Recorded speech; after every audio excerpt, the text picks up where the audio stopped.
Here we go. Ladies and gentlemen, welcome back to ETN. It's the European Technology Network. Today is Thursday, 23rd of April. It is 4 minutes past 11. Let me tell you about the show that we got for you guys today. Whoa. It's a stellar lineup as usual. Let me tell you about Airwallex. Leave our dated business banking behind. Go to airwallex.com. That's right. Okay, now you can do That's right.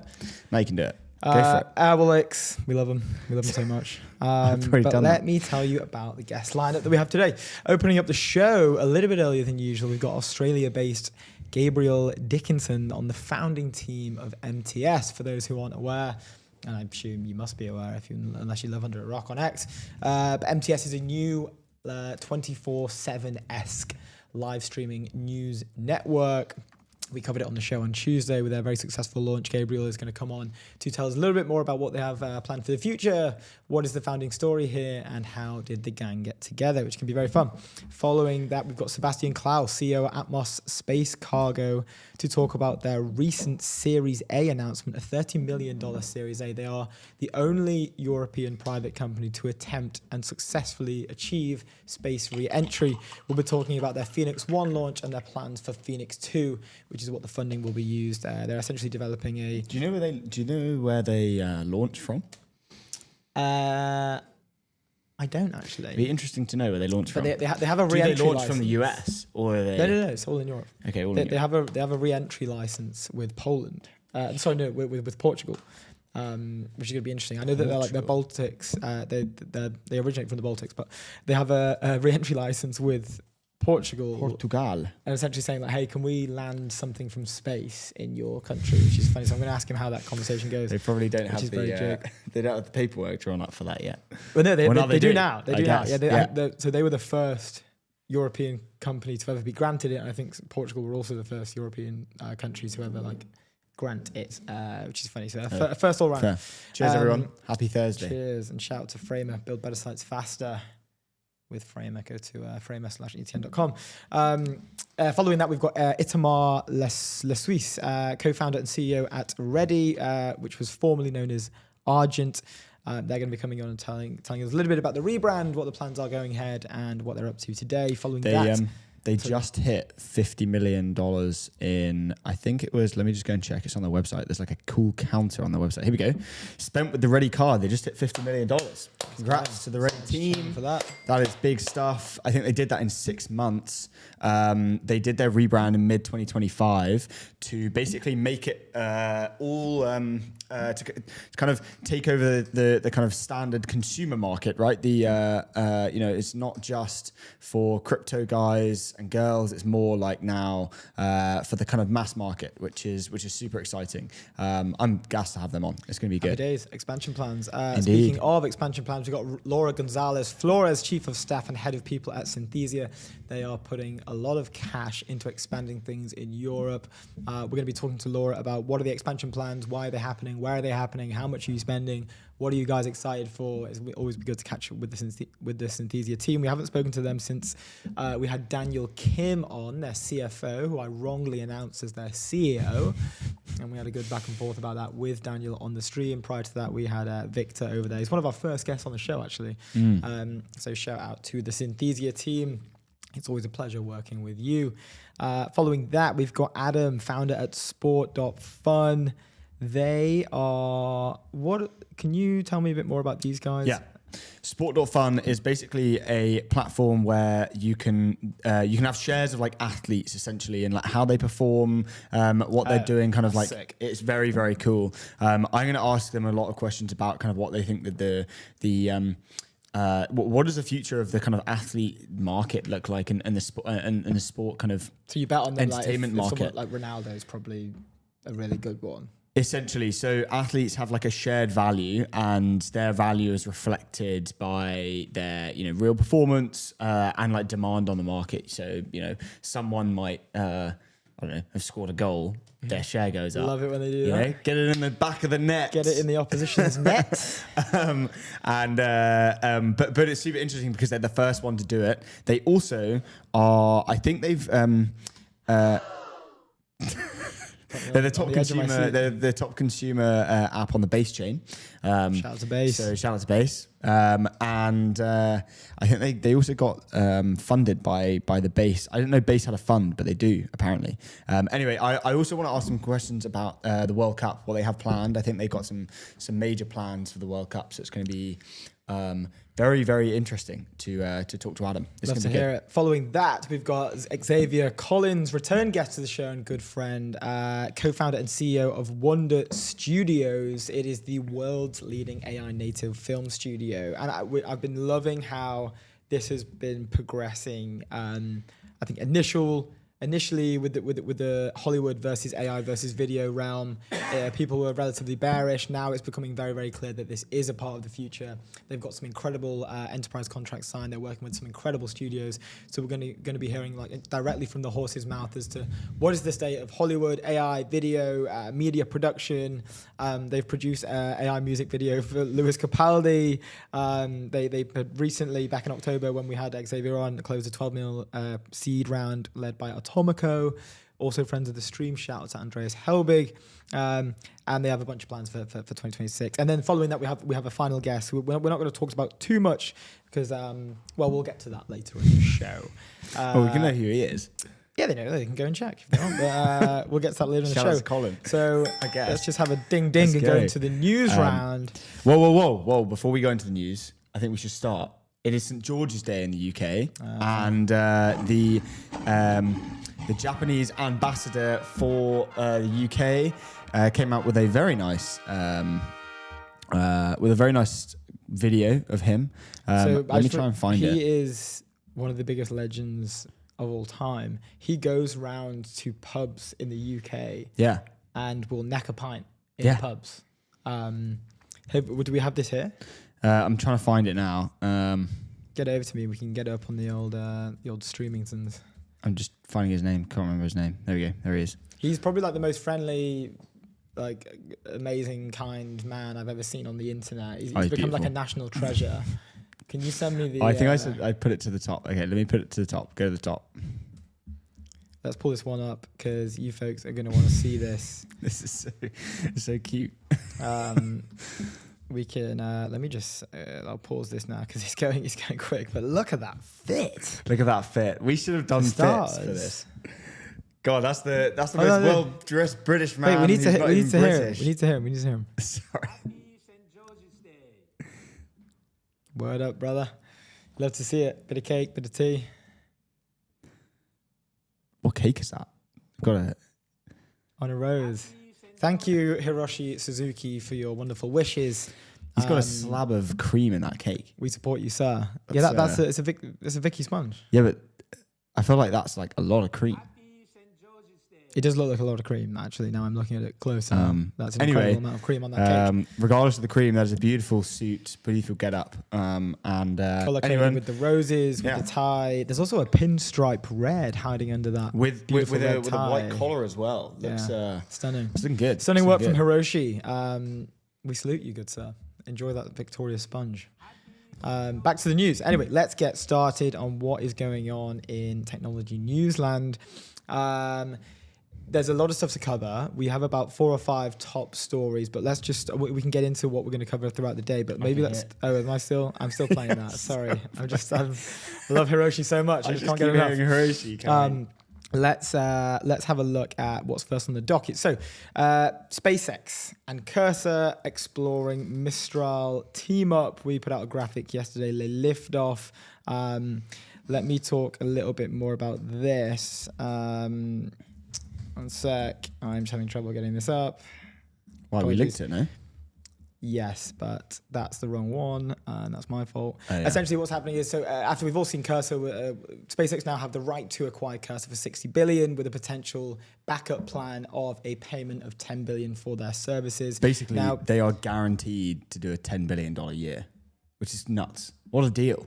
Yeah, I mean they've gotten definitely the best end of the deal. Right there. Now we won't pull this up because it's a little messy here, but starting from the top. So Musk's AI startup, xAI, has held discussions in recent weeks with Mistral and AI coding startup Cursor about a potential three-way partnership. People familiar with the matter said Mistral is a French AI startup that was founded in 2023 and has positioned itself as an independent alternative to US Frontier Labs. This is from Business Insider.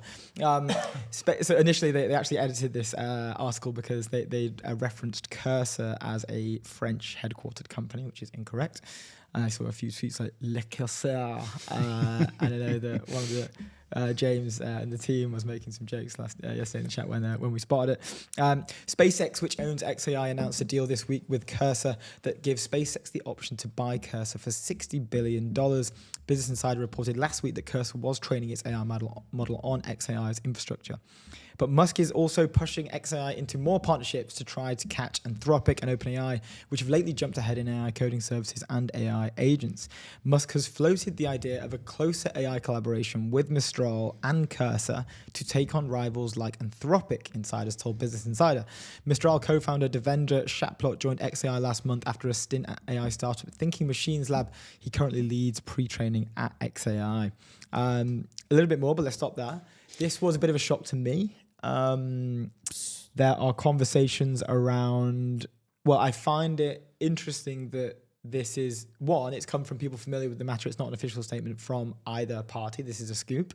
However, I do find it interesting that given the whole data sovereignty conversations that are going around at the moment, particularly led by France, I find it interesting that, or surprising to me, that they would engage with xAI to drive out this partnership. I found that, I was surprised by that because they have been the front runner. They have been the front, Macron gave that amazing and what ended up becoming a memeable speech over there at Davos with the fichier, which I personally love. I was surprised at this.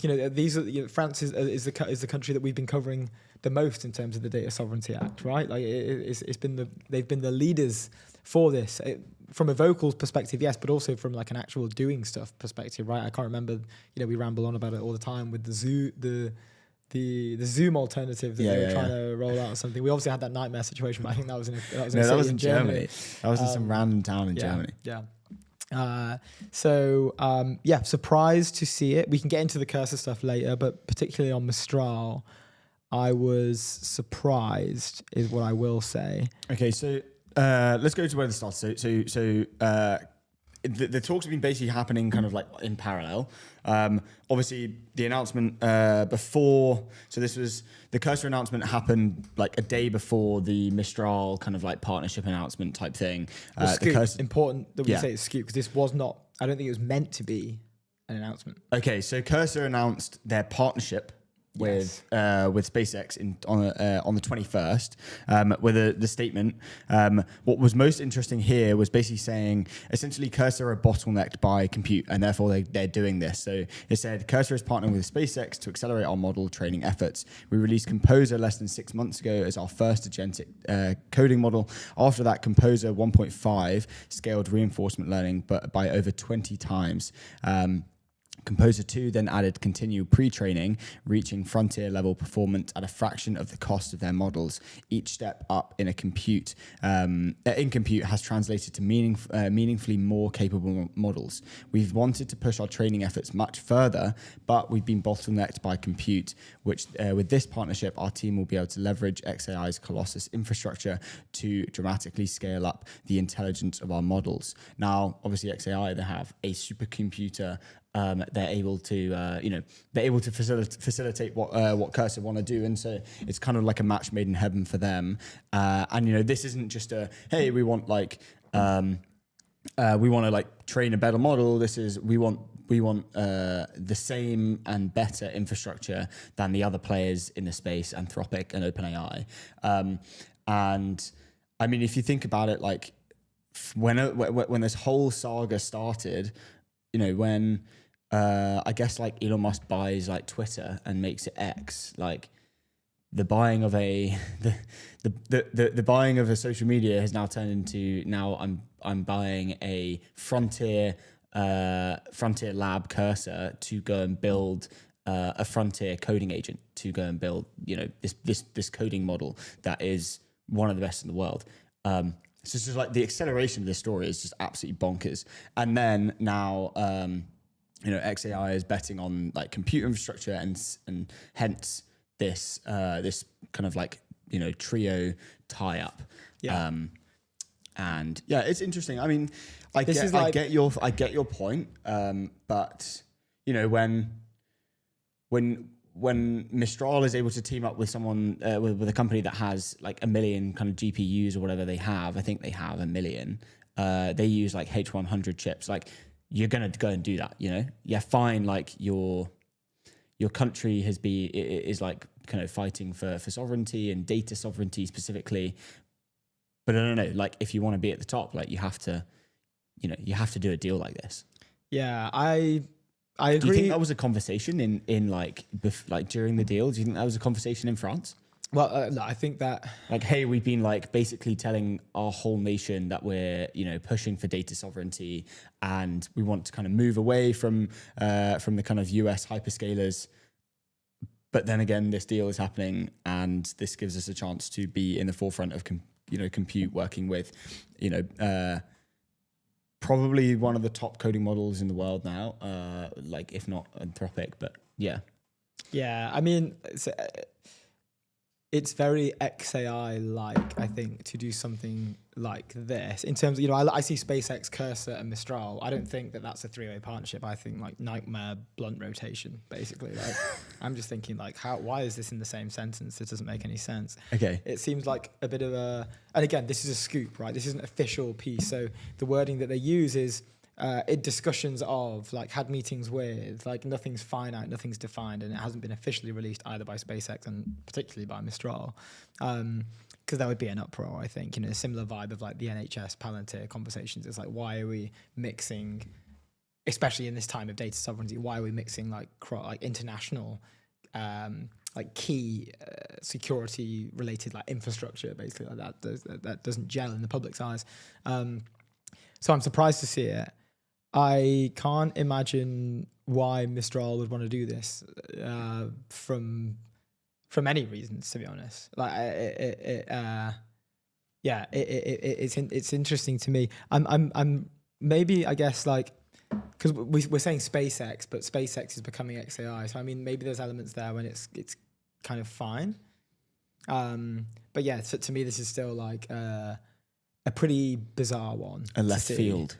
Like when we saw it last night, when we saw the scoop, I was like triple check, like, is this right? Like yeah. Is this, and then it was Business Insider. So Business Insider made a typo? Yeah. So I was who knows? Yeah, in shocked mode for that. Indeed. But we can get to, and then we've got another article to go in specifically on the SpaceX Cursor deal and what's happening with that. We've got 10 minutes. Do we want to? Yeah, let's do that now. Okay. Let's go into that. Polymarket, the world's largest prediction market. Stay informed and profit from your knowledge. Go to polymarket.com. Yeah, let's get it up. Let's do it. So this is from the FT. I mean, a number of outlets covered this. It was pretty big news, and people were shocked. People were kind of like, okay, again, not on the radar, but SpaceX obtains the right to buy AI startup Cursor for $60 billion. This is substantially more than what they were valued at recently. Elon Musk rocket and AI conglomerate is seeking to catch up to rivals OpenAI and Anthropic. This is from George Hammond in San Francisco and Stephen Morris in LA. Elon Musk's SpaceX has struck a deal for the right to acquire code editing startup Cursor for $60 billion in an attempt to catch up with AI rivals months before the rocket maker's initial offering. Let's just stop there for a second. Acquisitions on the run up to an IPO. I don't think that's typical. Again, it seems to just be like a number of events that unpredictable events basically happening in front of like anything Musk does, which is a very typical Musk. But yeah, surprised to see this with conversations of what would be based off what we're hearing from reporters, the largest IPO, like public listing that the world has ever seen. I think I saw an updated stat. There was something around like 1.5 trillion now. Like it's gone up by, I know that I'm saying 0.5. It's gone up by 0.5, but that's like 500 billion. It's gone up by, right? It's not like a small scale. SpaceX said that the companies were working together to create the world's best coding and knowledge work AI, that it has had an option to buy Anysphere, Cursor's parent company, for $60 billion this year. So this also comes with the... Anysphere, man. I don't know why they didn't just keep Anysphere. That was my main takeaway when I read this article. Why they don't do what, sorry? So Anysphere is Cursor's parent company. Why is it called Cursor? I like Anysphere. Wait, they have a parent company, Cursor? Yeah. But why don't they just keep the name Anysphere? I really like that name. I did not know that. Yeah.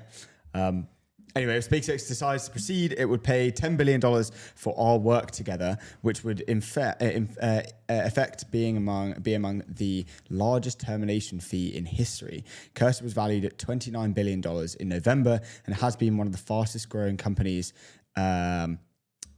fastest growing startups in Silicon Valley since it launched in 2022.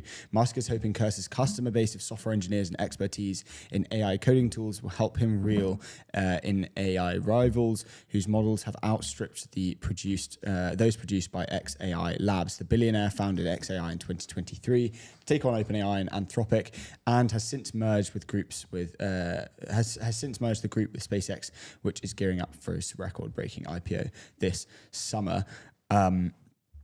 Yeah, I mean, you're more surprised than I am. I don't know. I mean, I'm just happy for the Cursor team. That's pretty nuts. That you can just they've just guaranteed a $10 billion year, or plus $10 billion plus dollar year. I saw Scott Wu. Even if they don't do it, $10 billion as a exit fee or whatever. Yeah, insane. Like Scott Wu tweeted out before the news broke, here we go again. So he obviously had been told by someone close to him, over at Scott Wu at Cognition.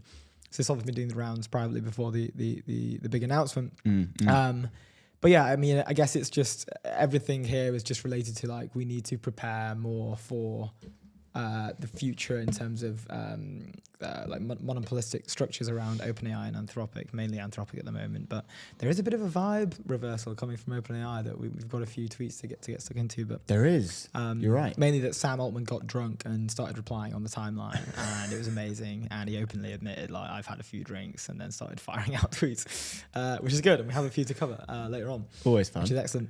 Always fun.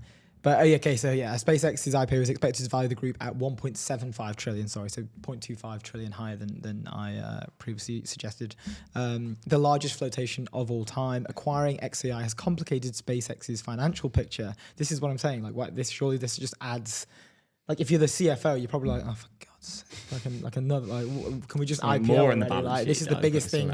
It's the biggest IPO ever. Can we just make sure we get this right instead of buying all these random startups? So xAI, acquiring xAI has complicated SpaceX's financial picture. The AI lab lost $6.4 billion in 2025, up from $1.56 billion in 2024, according to a person with knowledge of the company's financials. Starlink's SpaceX satellite internet business posted operating profit of $4.42 billion last year, up from $2 billion in 2024.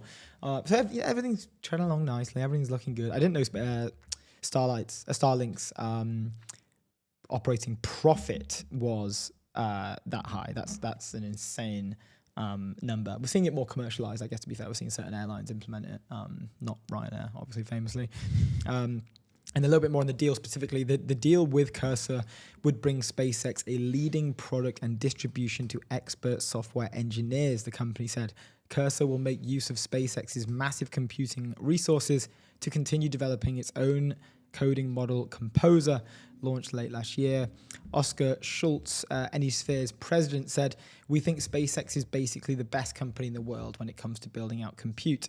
The feats they have been able to pull off are extraordinary." There's flakes of the Musk talent in there of his means to set insane, unachievable deadlines, and then by some will of God manages to get it done every single time, basically. Well, not every single time. I mean, he was saying that the Tesla was coming out 10 years What time of year was was it June or July? For the open for the IPO. Oh, I don't know when they said the specific. It was day. his birthday, wasn't it? Oh yeah, it's his birthday. I think it's July. Yeah, it's July. It's sometime in July on his birthday. When is Elon Musk? Oh, it'll be 420. It'll be 420 because it's Musk. What, is that his birthday? I don't know, but it's the 28th of June. Damn, I thought it was. This is quite soon. That is quite soon. That's very soon. What an exciting day for all. Yeah. And now you can get and now you can get share. I think, can you get shares of xAI? Yeah, it's heavily weighted on xAI on you. On that new USVC launch. Is that what it's called? USVC, yeah. Yeah, it's heavily weighted to I think 20% exposure is xAI. That's and then bonkers. You've got Legora in there. Yeah. You've got OpenAI in there. You've got Anthropic in there. You've got Sierra, xAI, and then I think another one. I can't remember the other one. How fun would it be if you could just trade? You can just trade like private markets, like. There are a few that operate markets. already, but I'm not sure how. Yeah, but it's legitimate it's so hard because there's just no liquidity. That's I think you're probably just I don't know how trading sentiment at the end of the day with that, but. I don't know like which one. There's no liquidity, so you can't. There is a big one though that you can. There is one that like Martin Shkreli was trying to, but is building one. I think I'm not sure how well it's going, but last bit here on the article, because this surprised me as well. Just before, cause we've got Gabriel coming in, I think shortly. Cursor's annualized revenue had surpassed 2 billion earlier this year on the strength of its tools designed to increase the productivity of software engineers. This was a surprise to many. People were saying it's out for the count, given that the lab's dominance in certain fields, the main one being software engineering, specifically Anthropic. With their sort of like demo launch, killer company, pick a vertical, CEOs praying that Anthropic don't launch something in their vertical. Cursor was very much within that, probably the first to be hit. Indeed. And, a lot of the narrative was around, this was during the SaaS apocalypse conversations, post Citrini research article, which wiped about $1 trillion off the stock market, which is amazing. But the sentiment was, how can they make revenue, right? We're seeing it for a number of companies at the moment. How can they survive? What's going to happen with the models? But to me, it just doesn't make any sense. Anyway, without further ado, let's welcome our first guest of the day. And we've got Gabriel coming in here. The infrastructure for the on-chain world, go to base.org. Here we go. He's here. Just checking. Hello, sir. How's it going? Let's go, my man. We got, I think, our first Aussie on the stream.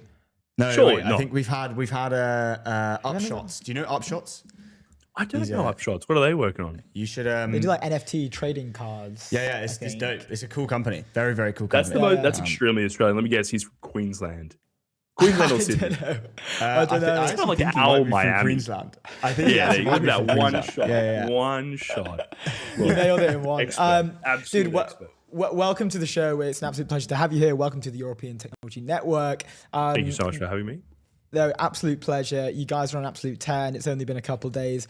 To start off, we have to ask, like, what is the founding story here? Like, how did the founding team, the distribution engine that you've even built pre-launch is exceptional. How did you end up in this position? What's the story? Look, it's very kind of you to say that. First of all, it's very kind. We are early days. We're 3 days in. And all I can say is, look, there's lots ahead of us. We've had a fantastic run. We've had a lot of fun so far, but there's a lot more. There's a lot more for us to do. So, look, thanks for that. So, the question was, what's the founding story? I think, the team. If you look at the team, it's a small group of us. You can kind of see that there's a bit of a theme running through all the people involved, which is like we've all been pretty online. We've all been on Twitter for a long time. We have a great deal of fun with it. And I think that's the genesis of it, really, right? Is we've been talking about it for kind of a long time about just the option space feels like it's opened up enormously. There's so much interesting stuff happening. It almost feels like as soon as you start covering a subject, I mean, you two will know about this, right? You start covering a subject, you're like, oh, we'll just talk through the headlines. We'll just have a quick chat about XYZ. And you, in the course of 10 minutes, you open up more questions than you answer. Mm-hmm. And so it just felt like this to us that there was this opportunity to kind of like have a few of those conversations and then follow those questions all the way through to the conclusion. Yeah. That I think it's a similar thing that happens on our show. I mean, even just before you came on, we were discussing the Cursor acquisition and also the potential of a Mistral partnership, which was a recent scoop. I have to say, I saw that. I saw your little baguette rocket, which I thought was very cute. Well, but I didn't catch the original announcement. Did that come a little bit? Did the Mistral announcement come a little? They gave a little French twist a little later on. Yeah, it's a Yeah. scoop, so it's not an official. Like, I think Business Insider had a scoop on it. There's no official statement from Mistral. It was confusing to me, given that in Europe, like France has been a leader of data sovereignty recently. Like they've been they've been boxing off like Zoom, for example, and introducing their own Zoom, which I saw obviously this. doesn't work and sucks. So yeah, that was an interesting one. But no, I hear that. So I mean, within new media, then I'd love to get an understanding of like break down MTS for the viewers, the structure. Sure. Like it looks like, I mean, the first one was 10 hours. There's multiple hosts that it locks in. Yeah, we'd love to know like how is this going to operate? Sure. MTS. So it's short for monitoring the situation. I think actually it's not coined, obviously, but a term popularized by an account on Twitter called Growing Daniel a couple of years ago. Had a kind of running bit about every time there would be some event in geopolitics or something going down, some story going down, he would have this kind of like ongoing bit about monitoring the situation, about like getting a few monitors up and watching what's going on. And so that kind of, I don't know, I'm not sure if that was exactly where the name came from or whether it was something that was just in the ether, but that's the idea. Is we just kind of like, what we wanted to do was any story that's going down at any time, we want to be there to cover it. And I think we maybe overpromised with our initial. We said, "Oh, we're gonna be live all the time" or something, and people interpreted that as being like 24 hours. And the moment the first stream stopped, there was people in my DMs being like, "Yo, I just checked the website. The stream's down." I was like, "Oh, sorry, we didn't mean literally 20. We'll get there. Listen, if you're missing MTS at whatever, 3 a.m. in the morning, the future hopefully will have something for you." But that's the idea. So we cover stories from across technology, culture, geopolitics, politics to some extent. We'll see where that coverage goes. And at the moment, we just kind of have this idea of there's a bunch of hosts. There's a few different people, a few people who were recording their own shows separately, have come on to kind of tape their show live on MTS, have a guest on live. We'll kind of see where that goes. There's a few things we're exploring there. We've kind of got an eye out for more hosts. So if you're watching this right now and you think, I've got an idea for a story, for an approach, for a pitch, for an idea that might go an hour on MTS, like shoot us a message. We'd love to hear from people. And so that's the idea. So we've got this kind of range of hosts. And the plan is really, we want to be, we'd like to be, I mean, really it lives or dies on the strengths of the guests and the people we can get on the show. As interesting as I think I am, I think any issue, like people are they've got about 5 minutes of patience to hear from me on a subject, and then after that, it's like, who can we get on who's like super interesting? Who can we pull? And I think this is where the network comes in. Like, we all have accounts on Twitter. We've all got a bit of a network of just people we've met through there, not even through work, but just chatting, making jokes, riffing on things. And so it's like, who can we pull? We get a story about SpaceX. Who can we pull? If there's a situation happening around Iran, is there an expert in geopolitics we can get on to talk about it? When something goes down like this SpaceX kind of collaboration with Cursor, that was like an opportunity where I feel like in a few weeks our goal will be, who can we get former xAI, come on the show, let's talk about it, let's hear about it. Yeah. So that's the goal, that's the aspiration. Like, we'll see we'll see how close we get to it, but that's the goal. I like it. That's awesome. I want to zoom out and ask, your, I guess, philosophy around like new media, everything that's kind of going on, this kind of huge, movement. Obviously, you mentioned it. All of you guys as hosts have been on X for multiple years and have grown audiences. How has that, how has that changed? How has the kind of, I guess, movement of information changed where you think that is going to go? Right, everyone's moving to kind of live because it's the most immediate thing, right? Where does that go? Sure. Look, it's so difficult to, it's really I'm not going to pretend to be someone who's seeing really far into the future of where this is going. I think like my immediate reaction is like, it is so fun to feel like you are in the moment with a group of people who are all in something together. And I'm sure you've had that experience in a group chat somewhere where it's like something's going down and you and the folks in the group chat are just like, whoa, did you just see this happen? And links are flying. And that sense of being part of something, I think, is really what we're trying to capture. Sure. And so it's like, that's the whole thing. Is it's like why is immediacy important? Because you can participate in immediacy.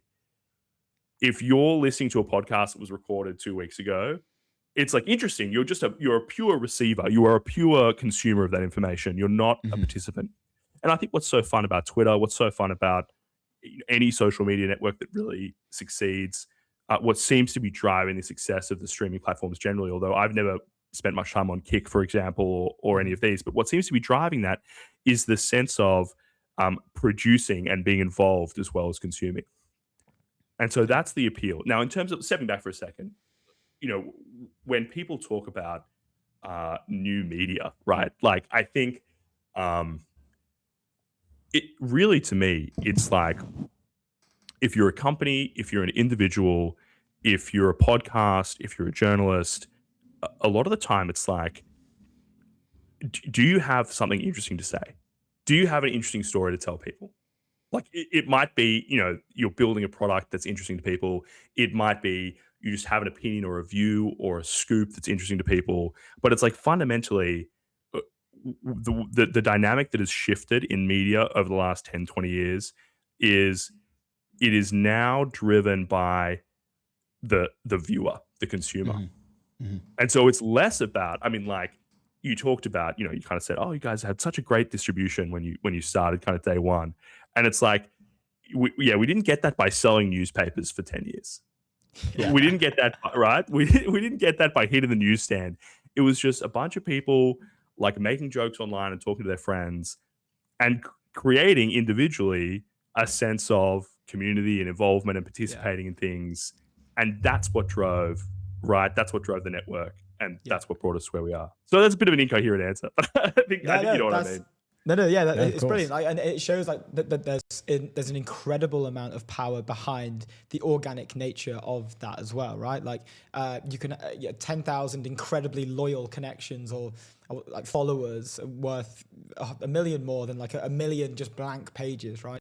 100%. So really interesting. I'd love to ask, like I saw a graph the other day that was shared by Swix, the founder of AI Engineer, and it was essentially a curve that constituted that there were two lanes, or like two on a spectrum. There are two like core theses for media right now. One is you are the frontier of news. You're capturing every breaking moment. You are live. You are direct. You are a source for information for people, and it's kind of you prioritize breadth over depth. And then you have, which I guess would be like maybe us, TVPN, you guys, and then you have this other avenue that would be depth, and it's less recurring. It's kind of at all different times, where I kind of put maybe Sorcery, David Senra, Acquired, some of like the traditional stronger ones. Yeah. What's your take on that? Like, is there a middle? Like, what is that middle? Maybe if look, there is, I think that. Well, the first thing is like, is there a middle? Is an easy question to answer, and it's no. Like, there's not a middle, right? Because it's like the audience is bifurcated, and that's what drives the bifurcation of the institutions themselves. Sure. So, right, like you are either just trying to stay on top of what is happening in the world, or you're like, no, I'm super interested in clinical trials. I listen to like a 40-minute. If you heard of the Hard Drugs podcast. No, I'll send it to you later. Should. But it's you should. Yeah, you guys are from London, you'll love it. No, but it's about it's about clinical trials, it's about drug development. It's very technical. It's very kind of in the weeds of bio. And a friend of mine, Ruxandra from Twitter, was on the show, and I was listening to it, and they're going super deep on like what is it like to develop novel, new drugs, and how has that changed in the last few years, and how do you get there? And then on the other end, as you said, like you've got the headlines, whatever. So that's like in terms of like, does it need to be this way? Does it need to be bifurcated like this? And the answer is just yes at the moment for lots of different reasons. I think the second question is like, okay, what do I think about the field generally? I tell you what, there's nothing like trying to start a media organization to give you a great deal of respect for the old media institutions that do it really well. Like, you never appreciate, or I didn't appreciate to a proper extent, when you go on the New York Times front page, the amount of work that goes into every story and every headline is huge. Yeah. And knowing the back and forth between just me and my producers and the team behind the cameras and whatever, just trying to get everything set up and working is unbelievable. The work that goes into researching and sourcing guests, like that is a fraction of the amount of work that the New York Times or the Atlantic, right, or I mean the even just kind of regular newspapers like the Guardian or the FT in the UK, like the amount of work that goes into this is unbelievable. And in a way, like the way the media ecosystem works is like, and I've again come to a new appreciation of this through what we're doing at MTS. It's like there was a joke that from the first day of MTS coverage, which was a journalist from Semaphore being like, now I get my news watching some random Australian guy off the street read New York Times headlines that have been reposted by an OSINT streamer. And it's like, that's a pretty funny burn of me personally, but it's also like kind of true. Kind of how the media ecosystem works is it's kind of like, like someone's out there doing hard on the ground reporting. There's a bloke, you know what I mean, at the New York Times Paris bureau that's just like in the subway, whatever, chasing down a story. And then like that filters through this whole media ecosystem from like, analysis by genuine experts to like, commentary from morons like me. And like that ecosystem right together, it is kind of like this whole thing from top to bottom. So that's my 100%. Take there. I have a new appreciation for the work of the New York Times. I mean, not to mention, Quiet, great podcast, don't get me wrong. They're doing fantastic work. But I have a new appreciation for old media as well. Those people are absolutely killing it. They're in the mines, Yeah. I love that. I love that. They're beasts. There's an argument that that we've seen. It's done the rounds on X a fair amount, but a lot of people are saying that new media will replace traditional media. Like they're saying traditional media is perhaps dead. New media is the only thing that can keep up with the pace. But there's a counter argument in which that there must be like a symbiotic relationship, at least for the first few years, right? Same like we have the FT papers on this desk right here. Like we cover 100%. FT news consistently. I saw the salmon. Yeah. Yeah. So this is it, right? Like, is there? What is your take on that? What is the relationship between traditional media and new media? Look, I'm sure there are people with way more insightful takes than mine. I think the my initial reaction is just like, look, no one has succeeded in the media business by standing still. The New York Times had this massive push into digital. So did the Wall Street Journal. So did WAPO. They're all, we're all kind of like trying to tackle this evolving ecosystem as it comes. And I think like that's going to continue like just indefinitely. Like that's just the nature of any media, any industry, right? It's just like competition, disruption, change. The question is like, is there anything special or interesting or unusual about kind of new media outlets in and of themselves?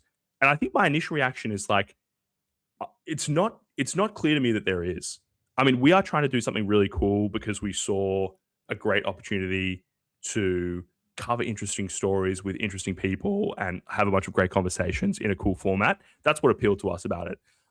What appealed to the folks starting Semaphore? What appealed to the folks starting Puck News in DC, which is like relatively recent startup, or Axios, right? Like these are folks who've gone, not only do we see an opportunity to do kind of new digital media, but we're going to go toe to toe with the big titans of old media and cover the same stories, and we're going to get the scoops faster than them. That's a different game than just, me thinking, oh, it's cool. I have some cool friends on Twitter who'd be great to chat to about issues as they happen. Like that's a completely different ballgame. Now, I think there's obviously I think there's heaps of value to what we're doing, and I'm super excited about it. But I just think like there's such a broad spectrum here. I just think what we will see is there will be, I think, new efforts, new attempts to find new niches, to find new opportunities to do interesting stuff in media. And I think what will be really interesting, I don't want to open a can of worms, I know we're close here, but it's like, I think what will be really interesting is what are the business models that emerge out of this? What are the true innovations that come out of these new efforts in the media space? And how do they interact with the titans of old media? Yeah. That'd be interesting. The business model side of it is a fascinating one. We are 2 minutes over, I'm noticing. And I know it's late over there where you are. So yeah, we can let you get back to your day because let you go to sleep actually. That's right. Yeah, exactly. No, look, thank you so much for having me. Really great to be on the show, and just keep. Yeah, it's gonna be great to watch what happens over the next few years with all of us. Yeah, Good stuff. Awesome. We'll see you Cheers, soon. Gabriel. Have a good one, man. Legend. Ciao. Ciao. Cheers, dude. What a beast. Love that. Gabriel Dickinson, founding team at MTS. Framer, build better sites faster. Get a framer.com/ETN. I'm gonna open my can of wrecked. Go for it, I dude. think. Let's go. This is my can of wrecked. It was given to us by. Not paid. No, this is actually free advertising we're doing right now. I've not even tried it yet. So this will be a live taste test. Unboxing. Live taste test. We For do quite a all lot of you- live unboxings. For all you wrecked fans out there, shout out to OSF, shout out to Ovi for the wrecked can. Go on, let's see if it's any good. Okay.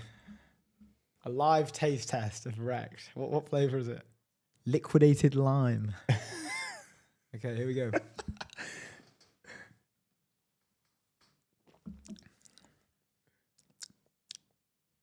That's actually quite pleasant. Oh, you can't say it's not very nice. No, it's quite good. I thought they were energy drinks, but it's like more of a sparkling water type thing. Oh, really? If this was really cold, I'd be glugging this inside. Well, if you're in the UK, you can get these in is it Waitrose? Waitrose, yeah, you can get them for free actually. Go to Waitrose if you want your wrecked drinks. Yeah, you can- or come to our studio. We've got a bunch of them. So they've got a consume to earn model, which doesn't mean go and drink like 100 cans a day and you'll make 100 quid. But if you purchase one, a pack of, I think it's 4 or 6, I'm not sure, for £5, you can then scan a barcode on the back and you get £5 of wrecked coin, their coin, which I think then you can trade for actual cash.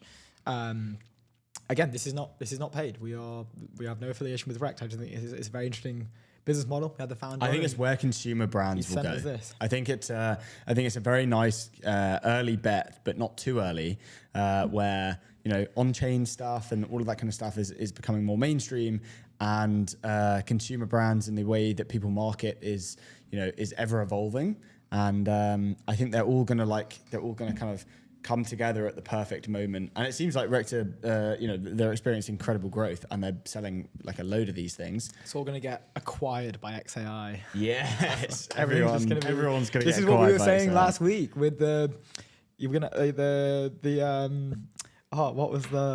the celebrity endorsed. I've got my Jake Paul milk and my Mr. Beef jerky and my KSI eggs and who are the big, like my iShow Speed. Don't know, beans. It's all converging. Everything's just coming. Okay, let's move on to some more slop. ChatGPT Images 2.0 came out, and we want to review some images. Huge release from the OpenAI team, and it looks incredibly good. Previously, my go-to image generation. This is now easily the best image generation. Yeah, model. for sure. I've been using Gemini a lot. They're saying in terms of like. I don't know if it was benchmarks, but they were saying basically like the difference between the second best and now Image 2.0 is way bigger than all the other kind of like improvements that have happened. Really? So yeah, I've not looked at the official benchmarks on I'm not even sure what they test. Well, OpenAI, they're back in the game basically. I mean, we've been very kind of bearish on them over the past few weeks in terms of their narrative and what Sama's pushing, all of that kind of stuff. But they're back. They introduced this 2 days ago, and we're going to go through some images. Because they're killing it. But yeah, talking about another company that's killing it, leave outdated business banking behind with Airwallex. Go to airwallex.com. Let's go. So OpenAI introducing ChatGPT Images 2.0, a state-of-the-art image model that can take on complex visual tasks and produce precise, immediately usable visuals with sharper editing, richer layouts, and thinking level intelligence. Video made with ChatGPT Images. Let's go. Let's dive in. So they use their own thing. Here we go. Ooh. It's kind of funky shit. Yeah, great intro music. Maybe this is our new guest. It's very Narcos-esque. Is it? Well, it's I never watched Narcos. You never watched Narcos? Oh my god. Shocking.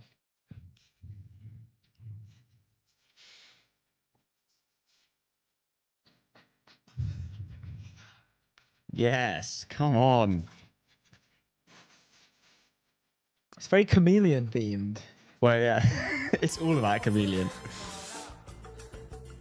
Why is that? I don't know why, but I love it.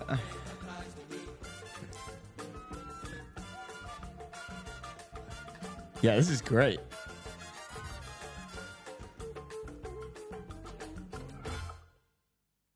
Wow. Boom. That was a journey. Oh, not again, please.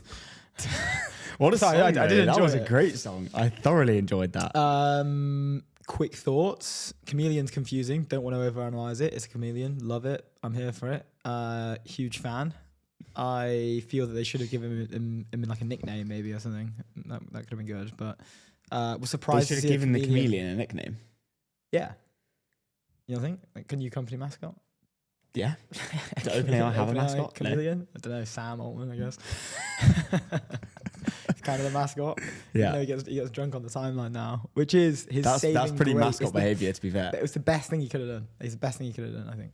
Well, he but- just needs to show a bit of human side, you know. I think people get a little bit, yeah, a definitely. little bit scared of the Bit- fact that he's literally owning a lot of the world right now. It was like a little bit like Zuck alien vibes, like pre-Zuck's like reborn era, where he's like UFC fighting and Yeah, he's kind of eating slumped huge on that steaks. now, though. He's kind of Back in his coding era. he's kind of retracted on that. Yeah, he anyway, needs to lock back in. let's dive into some of the tweets. This was from Shirish. This was made by ChatGPT Image 2.0. We are so cooked, and let me it pull is this one a check for 69,000. What is that currency? I'm not sure. Rupees? It looks Thai, maybe. Maybe rupees. Is it Thai? Oh no, it's rupees. It says rupees on the left. Oh yeah, nice. This for me, so 69,000 rupees is nothing. This was what? How much is it? I don't know. Let me check it out. So anyway, Shrish puts this out. This was made with ChatGPT Image 2.0. We are so cooked, and it's a very, very detailed, what looks like some sort of like welfare check. This for me reminded me of a little bit of Catch Me If You Can. Oh no, it's quite a lot. Guess how much you think 69,000 rupees is? I don't know. I don't even know what the conversion rate is. It's like 10 to 1 per pound. Isn't it? No. How much is it? No, it's not nowhere near 10 to 1. Just guess. Throw a number out there. I don't know. 15K. 15K, £500. I have no idea what the conversion rate is. More order of magnitudes than I usually do. I think yes. I'm not familiar with the conversion rates. However, this gives me Catch Me If You Can vibes with DiCaprio.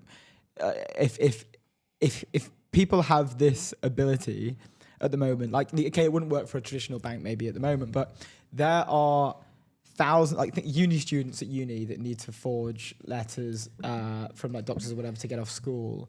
Like even structures for your tests. Like there are infinite, like doctor's reports. Like there are infinite amount of things that you could use this for in a strategic way to get ahead. It's basically turning everyone into a modern day Leonardo DiCaprio, which I for one I'm here for. Oh really? You want to cheat on some tests? I'd be a huge fan of that. Catch Me If You Can. I think it is. I have no idea how they police these kind of things. I assume it's just a watermark, maybe. Well, they had that with Sora. But then it's easy to take a watermark off.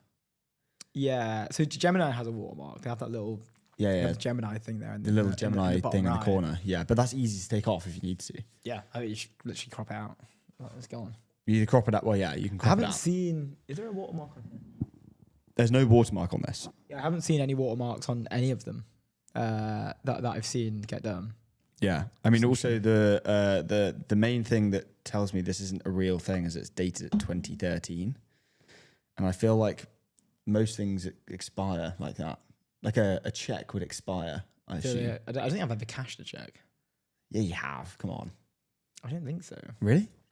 I wasn't like rolling in checks when I was a kid. I was like 8. Did you never get like a little check for like your birthday? I don't know. I think I just got money. Maybe I did. Maybe I must have. Yeah, got a you would have check. got a check. You would have got a check. But anyway, this is from 2013. So, you know, that's a good however many years. You know, What year is it? 13 years ago, 2026. whatever. Yeah. So this is cool. I'm a huge fan of this. A lot of fraud going around soon. Yeah, we love it. We love it. Next one is from Riley Brown. Do GPT-2 WTF how?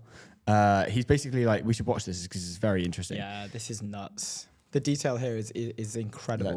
Let's start playing. Let me put this up here. Hilarious use case of the new ChatGPT image model that just came out today. So I said, generate an image of the book Good to Great. The barcode on the book should scan to the actual book. So what we're going to do is we're going to full screen this, and we're going to zoom in on this barcode. I have a barcode scanner right here, and let's go ahead and go like this. Bang. Good Mad. to Great. The barcode scanner fully works.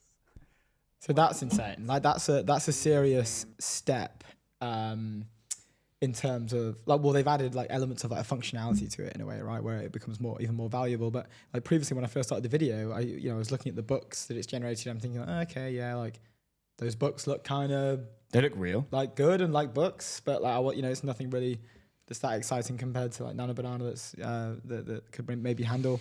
And then I see him do that, and he's scanning barcodes. Yeah, like that for me is insane. What That's worries one of me the most insane use cases. or what's most sad here is the fact that you've got a normally, well, in the last like 10, 15 years, product kind of like consumer product shoots and all of that kind of stuff. Like they had high taste, they had a bit of craft to them. You had to have good equipment, you had to have this, that, and the other, and you could kind of tell when a brand was good or not based on how high quality their brand placements are and their ads are and all of that kind of stuff, and their kind of CPG stuff and whatever. Now anyone with zero taste can go and create something fairly tasteful with a few prompts. Yeah, and that's sad. I don't think like for like product photos, like product photos, easily you can create some good stuff. Yeah, but I think that's fine. Like product photos on Amazon, for example, right? They're just like product on white background. No, but I mean like high like good product photos, like graphic design. Yeah. I mean good product photos that might be high end or whatever. And they're selling into a certain market. It's not just like Amazon stuff that you kind of you just need it. It's an essential type thing, and you're just going to go and buy it. Like something that you're really thinking about, whether it's like, I don't know, a nice jacket, or you're thinking about buying a nice pair of shoes or something, right? If I may, if I own a clothing brand and I actually have no taste, or the brand isn't very good or whatever, like, now I've got a cheat code to make my brand look 10 times better than it actually is. And you don't have that benchmark anymore, right? Like usually you would be, you can look at a brand and be like, I'm not too much of a fan of this. And because you think maybe they're too, they're just not very good or whatever. Now everyone will be on the same everyone's on the same playing field in terms of your brand photos and your product kind of like, photos and all that kind of stuff, like are all going to look very high end and high quality. But is that not a good thing? Well, I mean, to an extent, yeah. I mean, it's nice that everyone's going to have nice things, but then again, it's like, I don't know. There's no levels to the game then. Yeah, I guess for like product. The only level is like nice. Well, I think there'll be some standouts. I think that there's a lot of comments like graphic designers are dead. For anyone who's ever used Figma, which we do a lot for the show, or any of these other design tools,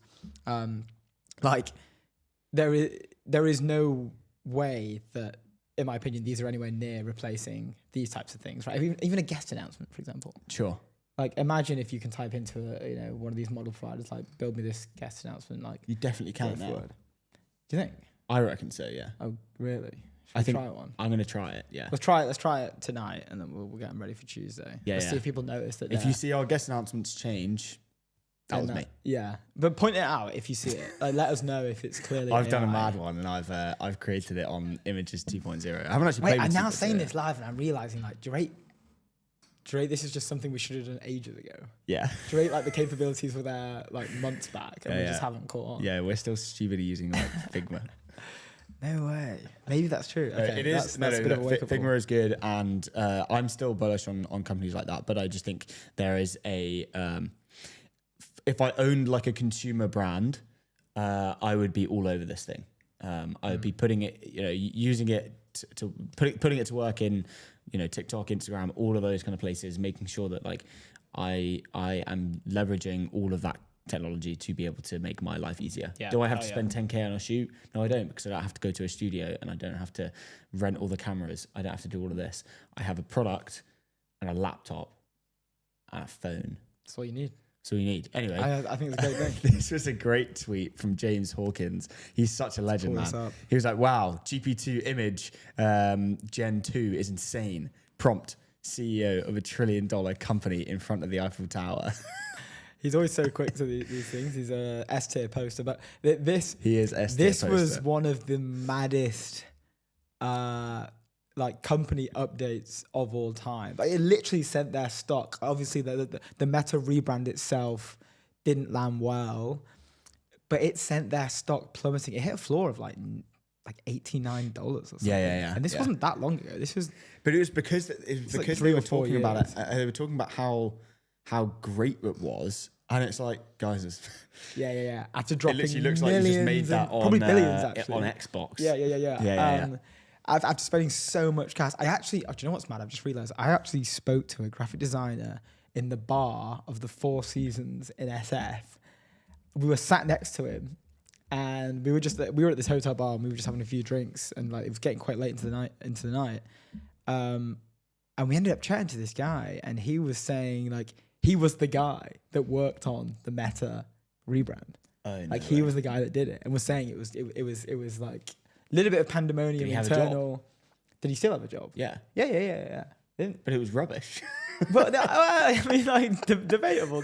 I think the rebrand itself actually went quite well. Like how it looks and the name is like now everyone's kind of got used to it. No. At the What time, was it rubbish was the pretty- tech that was rubbish, not the actual rebrand. Dude, if this guy, I forget his name now because it was quite a while ago. But yeah, we were having a few drinks in the Four Seasons at SF, and he was the guy. He was the guy that was responsible for it, which is crazy.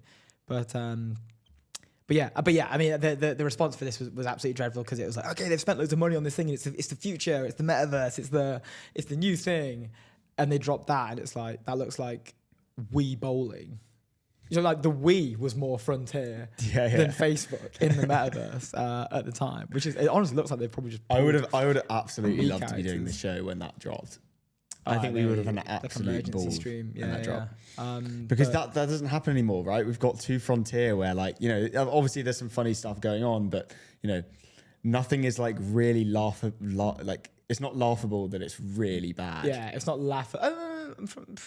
What's Nothing been released as that's, like, nothing as really bad not as great? that. Like that was world news. Of how Yeah. much I remember they that being on flopped like just standard, like morning news. it. Yeah. And the reporters who had no idea what was going on in tech were like laughing at it, being like, Look at this. is this what the sucks. $1 billion company Which is fair, has just which come is, out with. Which is super which fair is opinion to jokes. have from them. So jokes. We're meant to have one of our guests on, but they haven't turned up. To the I don't know where. Sebastian is meant to be on, but while we do that, the infrastructure for the on-chain world, go to base.org.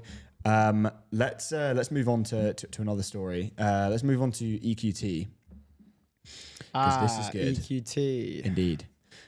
So this came out on the FT yesterday. EQT warns AI fears will stall sales of private equity software stakes. Investor concerns that technology could hit companies' business models will derail exits, says Swedish group. This was such an interesting article. Let me read you the first little bit. Novel AI plugins released this year sparked a flight from publicly listed software companies as investors feared that their services could be rendered obsolete. This hit the share prices of buyout groups, including EQT, that has backed companies in the sector, signaling potential strains in private equity's decade-long bet on software and a growing disconnect between sellers and buyers over valuation. Both KKR and Blackstone shares have fallen 19% since the start of the year, while EQT shares are down 9%. This is the chief executive of Stockholm-listed buyout group, EQT. In the private markets, I would expect, at least in the near term, a low level of deal activity in software. Firms such as EQT that were sitting on well-performing software businesses would not want to sell them at a discount while the market was down on the whole sector, he added. Software investments represents about 15% of EQT's 16 billion euro buyout fund, launched in 2020, and almost 30% of its 4-year-old 22 billion euro vehicle, the firm said. It said on Wednesday it had marked down the software portfolio but declined to say by how much. So essentially there is a pricing mismatch. AI is rendering traditional software businesses kind of obsolete, which is kind of creating this like huge valuation gap, which is basically freezing the market, right? So like sellers of said companies are valuing them down, are like still, this is good. Buyers are valuing them down, and therefore they, private equity firms don't want to sell their like good software that they've been holding for 10 years that is like well performing in their books for a discount on what they think. But then again, the buyers are like, hey, AI disruption, I don't want to buy this software because in my books, it's not well performing based on market sentiment, and therefore they're in a bit of a lockjaw. Yeah. It's an interesting one. The Poly AI. We'll get someone on at EQT to come on the show to talk about it. We actually have someone from EQT coming on next week.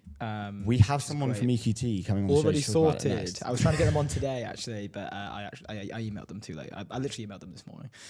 Hey man, do you want to come on the show? Yeah, far too late. No, my buyers aren't buying the company. Hello, anymore. Largest growth equity fund in Europe, possibly the world. Come on the show, but unfortunately not. Not the world, unfortunately, but in Europe for sure. In Europe for sure.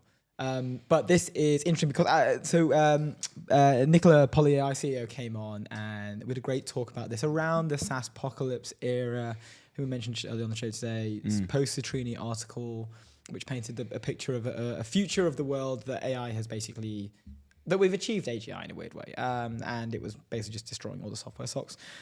The market reacted with a massive downturn, and to be honest, still hasn't really recovered. For some of these traditional software stocks, like a HubSpot, like a Salesforce, I think Duolingo's like absolutely tanking. But these like old school traditional software stocks, like heroes of the SaaS era. You know what Duolingo will sell? Are they actually going? Are they down right now? Duolingo. I haven't looked at. Oh, they're like. Their revenues are up, but their stock is trading. Let's see what they are for the year. Negative 71% for the year. Is that a company that might be bought by Bending Spoons? Oh yeah, they'll go on a buying spree, won't they? Yeah. But the revenues are incredible. The revenues were like, and are still doing very well. But this, the market is a voting machine, right? People are voting that this probably isn't going to be a business that has any longevity in the post-AI world. Yeah. Well, you can create your own Duolingo on you can one-shot Duolingo. Yeah. But then again, the market, most of the market doesn't know that. That's the most interesting bit about this whole thing, right? Where it's like the frontier is moving so fast and so big, but then you've also is becoming more capable than ever, and you can one-shot apps and do this, that, and the other. But then you've also got like 99% of the population of let's just talk about the West, right? 99% of the West have no clue how to use AI to fine, they can search up what the weather's going to be like and what I should wear, but like they're not gonna go and one shot Duolingo because they don't realize that they probably can do something like that. So it's like a knowledge thing, and also like it's a hey, I don't want to be able to do that because then it's like, well, is my job pointless or whatever? Like, I don't know, there's this kind of weird, stubbornness to not use it like that, I think, for some percent of that 99%. And so you have this weird like dynamic where these companies like revenues are doing well because the 99% are still using them, but the people who are in the know and therefore the ones moving the capital markets because they have the most money, and therefore they have to be in the know, understand that eventually it's going to catch up to all of these software companies that, revenues are doing well, but sentiment is down because they know that it's going to catch up. It's a really, really like strange dynamic. It's tough. It's incredibly tough for them. Like, the move that they have to do is fire 40% of their staff and put AI in a memo that's released to the public, and they'll probably see a bounce. Like, that's literally what's happening. But when we spoke to Nicola, Poly AI CEO, and we had that chat around the SaaS apocalypse, he had a really interesting point around the fact that, you know, they are no longer the sexy stocks anymore. They're good stocks, like they're good businesses, but they're no longer the sexy businesses, right? And the sexy businesses trade at a forward PE ratio of 300x, like a Palantir, like a, you know, I mean, OpenAI. Sure. It's like unique situations with the labs particularly, but they're trading at a really big multiple. Like, they're trading at, because people are buying into the future value of these companies, right? They're buying into what they could be in 3, 4, 5, 6, 7, 8 years. Less, and with that in mind, like, the trade-off there is they're also looking at the traditional stocks. But his comment around that, you know, these companies were the companies that have kind of like laid like the foundations, and then the next evolution will be how capable are these traditional software stocks able to capture that future value of AI? And for the answer is, for basically all of them, they aren't able to do that. Like Salesforce, let's take an example with Agentforce, they're putting in a lot of effort, but they just can't move quick enough. They're too big, they're too large, they've got too many revenue lines, they've got too many products. They can't move as quick as a traditional business, right? So but then again, you also see like I think it was Jason Lemkin went on TBPN and was like, hey, like Salesforce has just won me a client. And one of their main things, Mark Benioff has been very vocal about this and said, we need more customers telling the market that it's actually being like useful. Like, they still have whatever. I think it's 15,000 customers, whatever they have. Yeah. That number might be incredibly wrong. They have a lot more, I think. Yeah. Okay. Well then, but they the sentiment behind Salesforce is negative, but the actual performance is very positive. It's doing well. Exactly. But like, voters Duolingo, don't want to buy the voters with their money. It's like, probably not going to be around. I'm going to leave. Yeah, they should speak to customers because they're probably still having a good time. 100%. Anyway. Before we move on, Framer, build better sites faster. Go to framer.com/ETN. Next on the show, we have Itamar. Hello, sir. Can you hear us? Hey, good to be here. I can hear you. Good to see you. Did I pronounce your name correctly? Was that wrong? Almost. Itamar. Itamar. Okay. Welcome to the show. It's a pleasure to have you here. Thank you for joining us and spending time with us. Maybe for the listeners at home, do you want to introduce yourself, who you are, what do you do, and then we've got a bunch of questions to get into it. Yeah, I'm Itamar. I'm the founder of Ready, European. So it's great to be on the show. Let's hit a ding for that. I've worked for the likes of Amazon, Visa, and then been building startups for a while. So at Ready, we are rethinking how finance works for a new global world. Thinking how we can make finance works better for everyone, for communities. We are, we've been in the space for a long time. I love it. I mean, look, the first question that I want to kind of deep dive on is your strategic pivot, right? From like kind of crypto native wallet to kind of like more mainstream consumer direction and consumer finance. Can you talk to us about this strategic shift and like why it's kind of important for you guys to do that now? You semi-recently rebranded to Ready, and that was kind of part of that strategic shift. So yeah, talk to us about that. I'm super interested. So what people probably don't know is we are simply back to the original vision. So we didn't really shift to being a consumer financial app. We started that way. It just wasn't possible at the time.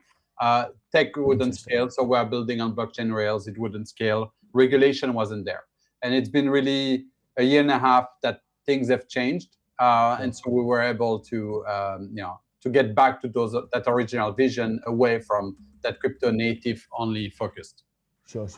And why specifically has that happened now? Like, what is, what's going on in the market, kind of like broad sense, that means it's the right time now?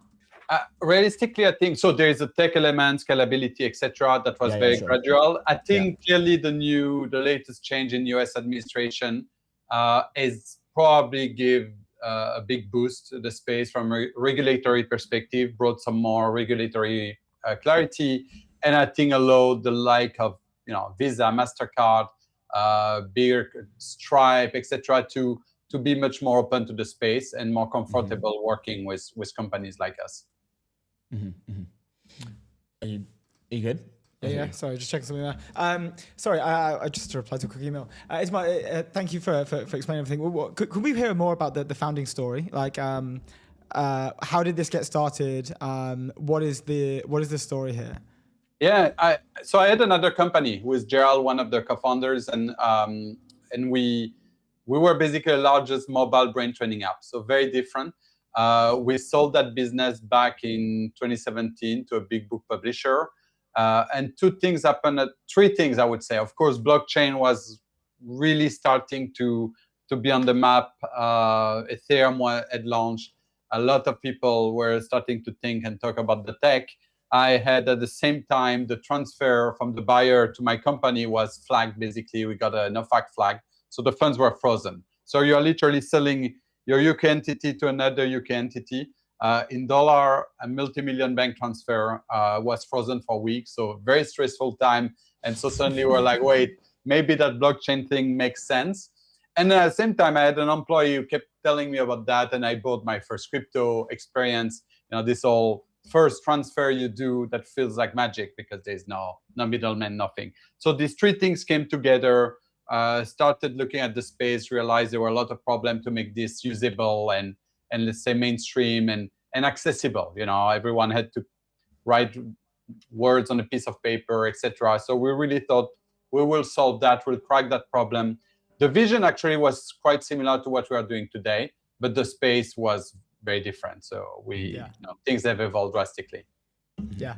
And how does this work in practice though? Like, is this? I was looking at your website earlier. What is it? The number is 50. You just crossed 50 million spent on the Ready card, which is congratulations. Thank you. Yeah, literally today we're announcing that, I think, in an hour or two. So we're very excited. Yeah. We're watching it happen live. So what does this number mean to you guys then? This is like people spending. This is gone through cards, the Ready cards. Can you break this down? It's gone through the Ready card. It's money that people have spent that is literally like crypto. It's stable coins that is in a wallet, in an account they control. We don't control it, and that has gone through like traditional rails at any store. So it means a lot. It's moving from like an idea proof of concept to it starts to be real money. So for us, it's a big deal. And really we sort out, there's a new economy. More and more people have stable coin. We allow people to spend those stable coin. It's as simple as that. And it started obviously with people who have stable coin because they are crypto holders. Then it started growing in markets where people don't really care about stable coin, but they want dollar. And the easiest way for them to get dollar is to get a crypto dollar. Whether it's in Argentina, where I spent 6 months last year, or in many countries in Asia, for example, where access to dollar is much more limited. Yeah. Well, so where are the areas that you're seeing this pop up the most then? Like specifically this sort of IRL usage of this stuff for buying, I guess, traditional items, right? Like it's quite global. That's one of the property, I would say, of let's say a financial product on crypto rails. It's easy to be global, but I would say Asia has seen a lot of growth. Europe is not small for us, but I think also because a lot of us are here. And so, word of mouth, people know about us. And then the third one would be Latin America. Yeah, that makes sense. I remember seeing, when I was listening to a podcast, I think it was the Coinbase CEO on David Senra, he was mentioning, and I wasn't aware of this, but Coinbase was essentially born from a time in which he was visiting Argentina as well, like looking at what the situation was with like hyperinflation and how that connection comes to crypto generally, which I always thought was like fascinating. Yeah, it's really used. As I said, I spent 6 months there, and it's quite fascinating to see people use it, and they have no connection to the crypto world. I mean, they just use stable coin, and they will get cash that way. Often they would want to be paid that way. It's much harder to get paid. It's competing basically with something else, which was people taking a flight, going to Miami, and then opening a bank account. That's really what people would do. And so opening a crypto wallet versus flying to Miami to open a US bank account, there's one of them is much easier than the other. That's so insane. With the, unlike the other end, right? So the individual that's accepting these payments, what are the conversations like with these, I guess, stores, with these merchants? Is there some sort of like education piece that you guys have to deploy first, or are they usually quite willing? So our specific experience, the beauty of it is they don't know that behind, across the person across them are across the counter is paying with stablecoin. For them, it's a standard MasterCard or Visa payment. They see no difference. That's really the beauty. We were initially quite stubborn. We're like, no, people will pay directly with crypto. I think that might happen, and some merchant might be happy to receive it. I saw that more in Latin America, where some people would be really happy to receive stablecoin. Yeah. But the way we see it mostly with Ready is not change in habits. You would use your card like you are used to it. You wouldn't know there is stablecoin rail under the hood, basically. Do you have? Sorry, go on. I was going to say, so what's the, now you guys have crossed the 50 million spent on the card. I assume the next kind of, goal is 100. How do you think you guys are going to achieve that? What's the kind of strategic plan kind of going forward over the next, 9-10 months of the year? So I think two things. First, you will see in the next few months, we won't yet announce much now, but we'll be targeting much bigger groups and making offering that really help very big communities. I mean that by opposition to being very crypto native or even just looking at some markets with inflation. We'll have offering that will push us, I would say, in a much bigger audience, more mainstream. And then there's also diversifying from just people think about us today a lot as a card. We're announcing, I think, probably the next week, the USD Prime account, so basically a savings account with Morpho, which is another amazing European company. So for me, it's like two of the best consumer crypto European companies working together. So expanding the offering beyond payment, so yield, savings, buying financial products, like you would do with a traditional bank, basically, and then targeting audience beyond the initial niche. Yeah. So what like let's talk about Europe for a sec. You mentioned it is and we've had a bunch of people that come from the sort of decentralized finance space, and a recurring conversation is always adoption, especially from like legacy institutions. It seems to be picking up pace, including Europe. Like America are kind of I would say leading it in terms of velocity, but there seems to be a lot of pace being picked up in Europe. Are there blockers that you foresee? Like, what's the adoption like for Europe? Are there things that are blocking you guys from accelerating? Like, what's it like? So I would say the main friction in Europe is that we have a very, very good payment system. It's a much bigger challenge for new companies to offer something much better than what exists. That's literally the challenge. Is the experience of paying with your card in the store is pretty perfect right now. And so we need to bring something new, whether it's around yield, whether it's some twist we'll show probably in a few months around specific communities. But overall, I think actually the pain point in Europe was just smaller, as simple as that, versus the pain point of someone receiving money and 30 days later that money is worth 20% less because of inflation. So that's really how we see it. The biggest pain point we observe in Europe is that if you have crypto, you invested in crypto, totally legit, you sold your crypto, totally legit, and then you move that to a normal bank account, the likelihood that your bank account will be frozen for 3 months is very high. So what we see in Europe is people just decided, okay, I cash out some crypto. Do I really send it to a bank account and like it will raise 1,000 flags, or do I just get ready? I deposit the money. It's an account they control. We don't. So no issue there, and then they start spending with the card. So in Europe, that's the main pain point we saw.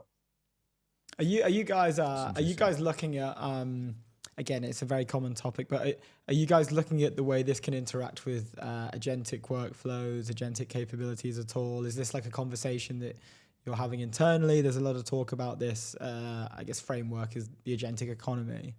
Yeah, so we have a project there. I would say it's still exploration. So we'll have something, but honestly, it's almost more to learn about the space, to explore. I think everyone trying to figure out what is the real use case. So it's one thing to offer like a good wallet solution for agents. We'll have that.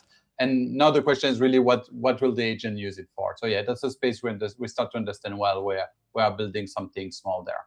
Yeah, it seems that the whole consensus is like we don't know what this is now. We have maybe a slight idea of what it could be, but I think that we'll probably see a lot of kind of just throwing stuff at the wall, see what sticks, and then it might even end up with something completely different, right? Like everyone's excited about it, but not really sure how to attack it head on, you know?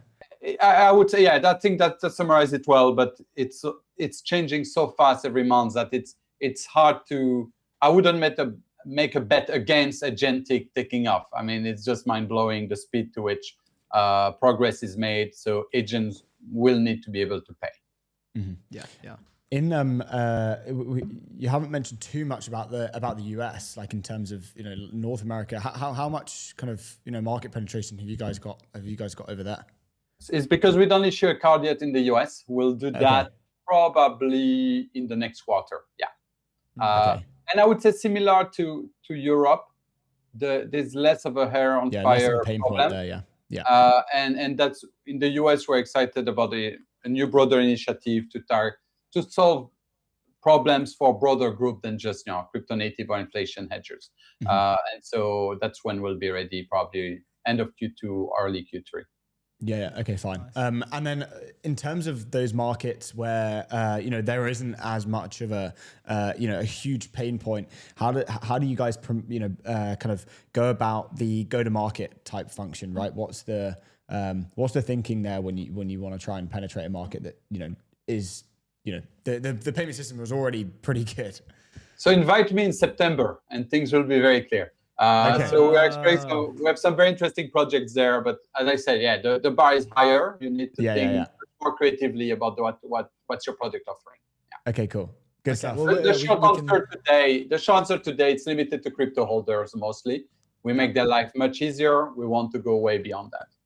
Sure. Yeah. Well, look, we can buck in like a catch up for September when we've got this cool news coming out. But we've got about 20, 25, 30 seconds left. Is there anywhere where we can send people, like direct people to, like anything? Yeah, send them to ready.co, and then they can go to the App Store, to the Google or Apple App Store, and give it a try. It takes 10 seconds to get started. Awesome. Love it, man. Yeah. Thank you so much for coming on. We appreciate the time. Awesome. Really enjoyed it. Have a great day, guys. Cheers, dude. Have a good one. Ciao. Awesome stuff. Framer, build better sites faster. Go to framer.com/ETN. Next on the show, actually, we've got 15 minutes. Let's go through some tweets. Next on the show will be Laura, Chief of Staff, Head of People at Synthesia. Very excited for that, talking about their expansion plans. Let's go back to the news. Where did we leave off? Are we staying news? Or are we going tweets? News. I think we're mid news at the moment. We still got a couple more. Couple more stories to go. We did SpaceX. Okay, so if anyone saw Anthropic have, and not accidentally, what's the word? Mythos has had some unrestricted access. It seems to be a group of users that were connected through a third party. People are talking about how there's potentially a Discord that was set up, but this information leaked. And I'm not 100% sure if Anthropic has made an official statement on it. I know they have made an official statement on it, saying that they will look into what's going on. This was a little bit spooky for a bunch of people. It's kind of accelerating I think this is what happens if you're going to use a narrative. Again, not saying it was strategic, but there are some opinions that it is strategic. Mm-hmm. If you're going to use a narrative of an element of fear mongering to make a model amazing, like they've done. Yeah, that's what I think Sam Altman was quoted saying. It's genius to say that there's a nuclear bomb coming and we're selling bomb shelters. Yeah. That's the way he phrased it, which I thought was like a really accurate and succinct way of summarizing the whole thing. But if you're going to do that, make sure that there aren't any leaks to the fact that people are there aren't any holes in that bomb shelter. Unauthorized access to the big red nuke button before everyone is buying the bomb shelter. So article from the FT here. This is by Christina Criddle. Anthropic investigating unauthorized access of powerful Mythos AI model. Startup has limited the release of the new tool because of concerns about its hacking abilities. So Anthropic is investigating whether a group of users gained unauthorized access to its Claude Mythos model, which was only released to a handful of trusted companies because of its advanced cybersecurity capabilities. Those initial companies were probably about 40 of them. They span from the likes of some of the largest enterprise companies in the world. and some of the large financial institutions as well. The AI Lab on Tuesday said it was looking into reports that a group of people had accessed the model through a system set for third-party companies doing work for Anthropic. The company said, we're investigating a report claiming unauthorized access to Claude Mythos Preview through one of our third-party vendor environments.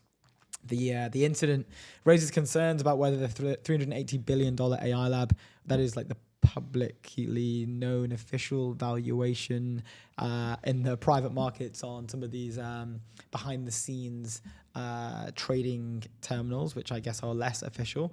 This valuation is now surpassed 1 trillion, just for the record. Anthropic limited the release of Claude Mythos Preview to a small group of trusted tech companies, citing the risk of people misusing the model to conduct cyber attacks at scale and speed beyond human capabilities. And again, if we're going to go down that route, if that's what we're going to say, if that's how we're going to market this thing, or I guess pre-warn people, whichever side you want to choose, you have to be sure that it's not that people aren't getting unauthorized access, because then you've used the fear, you've rallied the troops, you've boosted the stock price, you've signed some new enterprise customers, but now we're seeing like all the downsides of how to lead with a certain marketing stunt like this. And Dario is usually pretty quiet around this, not very founder-led, as opposed to Sam, who's essentially the face of the whole brand. Yeah. Thoughts? What do you think?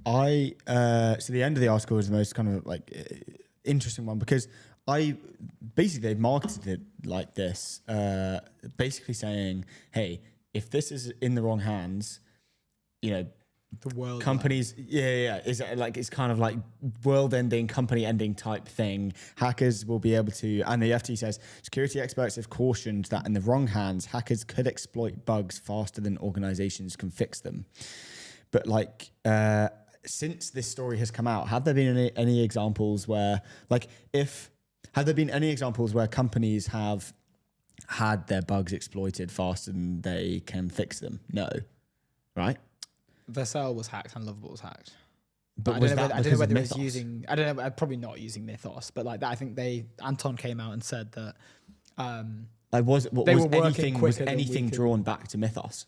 No, not Mythos specifically, but like I think they were saying that this was like a highly, highly capable individual who was basically going through our system faster than we could actually like keep up with repairing it, and a few elements of like mishap on our side type of thing. Like, I mean, they messed up the whole comms issue like we covered on Tuesday. But what I'm saying is that yes, like they've had this kind of like marketing thing where it's like, hey, like if this gets into the wrong hand, game over type thing. It has got into the wrong hands, and everyone's pretty fine. No game over. Do you know what I mean? Called the bluff. So it's kind of like... Yeah. Like, is it that good? Exactly. We're all still alive here, hey guys, buddy. like, let's just let it run wild and see what happens. Yeah, and they're like, no, it's world ending. It's world ending, you don't want to give do us the that. money. But pay me if you want to be on the if you want to be one of my partners. If you want to survive. Genius, genuinely genius. Do you get what I mean? Though it's like, why has it not? If it's in the wrong hands and there's Discord chats with all of the people kind of using it when they're not partners. What have they been doing with it then? Not a good look. So they mentioned here in the FT article that this piece about like maybe communal anxiety around this, but the risk of unauthorized access will add to anxiety about Mythos, which has sent shockwaves through the markets and prompted high-level discussions among financial institutions and global regulators. One of the people who gained unauthorized access was able to use their permissions as a contractor for Anthropic to tap into Mythos, according to Bloomberg, which first reported on the incident. Anthropic said it had no evidence of activity extending beyond the vendor environment, which third parties use to access access systems for model development. So nothing past what's happened here. They mentioned the security experts have cautioned that in the wrong hand, the hackers could exploit bugs faster than organizations can fix them, as you mentioned. But like it's in a really, and I've not seen too much commentary online. Called the bluff. And it hasn't. Nothing wrong's happened. So. I haven't seen too much commentary online. I would have thought like there would be uproar, like, oh hey, like. Well, I would have thought there would at least be some kind of, that's what I'm saying. There'd be some examples of like, hey, like I've just had, my company has had kind of misuse and exploitation of said bugs, and now my company is like far worse than it was before, and this is as a result of Mythos. Like none of that's kind of, you know, none of that's become, you know, come publicly. It's very strange. Yeah. So it's just kind of like, well, you know, this maluse has kind of called the bluff of the marketing stunt that not marketing stunt, I'm not saying it is, but like, you know, we were saying, have they overstated how good this thing actually is? Yeah, on purpose. And I guess this is like semi-evidence to well, that, they right? say here, so like it's there's no evidence of activity extending beyond the vendor environment, which third parties use to access system models. So I think that even maybe the reporting on the issue has been overstretched in terms of like Mythos hacked. Like it doesn't seem to have fallen into the hands of an individual who, has the potential to use it in a dangerous way, and it seems to be contained into a specific environment. But yeah, I mean, overall, it's not a good look. The AI lab has blamed human error for this mishap here. But yeah, I find it weird that I'm not seeing a bunch of maybe like sort of senior individuals with large audiences speak out about like, okay, cool, well, it kind of did get hacked. Like you didn't plan for this. Like the thing that you warned about happened and nothing really happened. Yeah. Huge win. Or there's no, you know, that's a fumble of the bag in my eyes. Yeah, huge win for the nothing ever happens crowd, actually. Yeah, exactly. So they're probably rejoicing this moment. Another beautiful FT article. We've been loving the FT. AI robot outplays humans in table tennis milestone. This is a fun one. Sony's Ace defeats elite players, highlighting how AI is improving machines' abilities to interact with people. This is by Michael Peel. From article from yesterday. An AI-powered robot has beaten expert table tennis players in a landmark machine over human triumph in a major competitive sport. The mechanical micro, known as ACE, uses a network of cameras and AI to achieve the rapid planning and reaction times needed to compete. The invention, made by Japanese tech group Sony, highlights how researchers are using AI to improve robots' ability to adapt to physical tasks they have struggled with, particularly those involving people. It follows a race in China at the weekend in which some automated robots outperformed runners, a dramatic improvement on last year. So Tuesday we had the marathon robot. Thursday we had table tennis robot. Next Tuesday we're gonna have, I don't know. Tell you what would be a tricky one for them: the pole vault. Pole vault robot. That's what we're like going for. I don't think they'll be able to handle that. I don't think that they've got the skill. They can't do the famous frisbee flop. That's the high jump. No, it's not. Oh yeah. Isn't it the one where the flop? Yeah, I think it was a guy. Yeah. His name was like Frisbee or something. And they used to just run at it and just try and jump over it. Yeah, and then he did the backwards one, and you flick it in the air. Yeah. I guess they probably do use that in their pole vault as well, don't they? Because they're going over, and then you want to do that leg flick at the end. Yeah, exactly. Right? Like so you kind of do an element of a flop. Anyway, can you get a robot to do that? I don't know. I mean, it's a very fluid motion. I feel like you can. Yeah, but that's not human interaction. That's the thing. I think obviously the main thing is, this. Should we watch the video? Yeah, I didn't know. Are we able to share that? Yeah, we can. Cool. Let's go. Let me okay, just pause it so we can get it up. So it looks like here. I feel like there's no crowd. It's kind of sad. Maybe it's just in its like testing environment. Wait till this gets pulled up. So here's a quote. Table tennis is a game of enormous complexity that requires split-second decisions as well as speed and power, said Peter Durr, director of Sony AI in Zurich, who led the ACE project. Interesting. Okay, so was this done in Japan, I assume? I'm not sure. Was it mentioned? I thought it was done in Japan, and now it's being done in Zurich. I think there's a reference to Japan as like Japanese tech group Sony. Like no, but this was done the invention was made by Japanese tech group. Sounds on. So here's a oh wow. Yeah, it's rapid.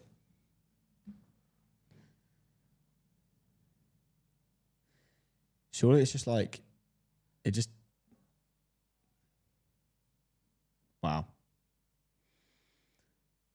I can understand why. It's just got like incredible ability to. I'm sorry, I just want to play that again. That's insane.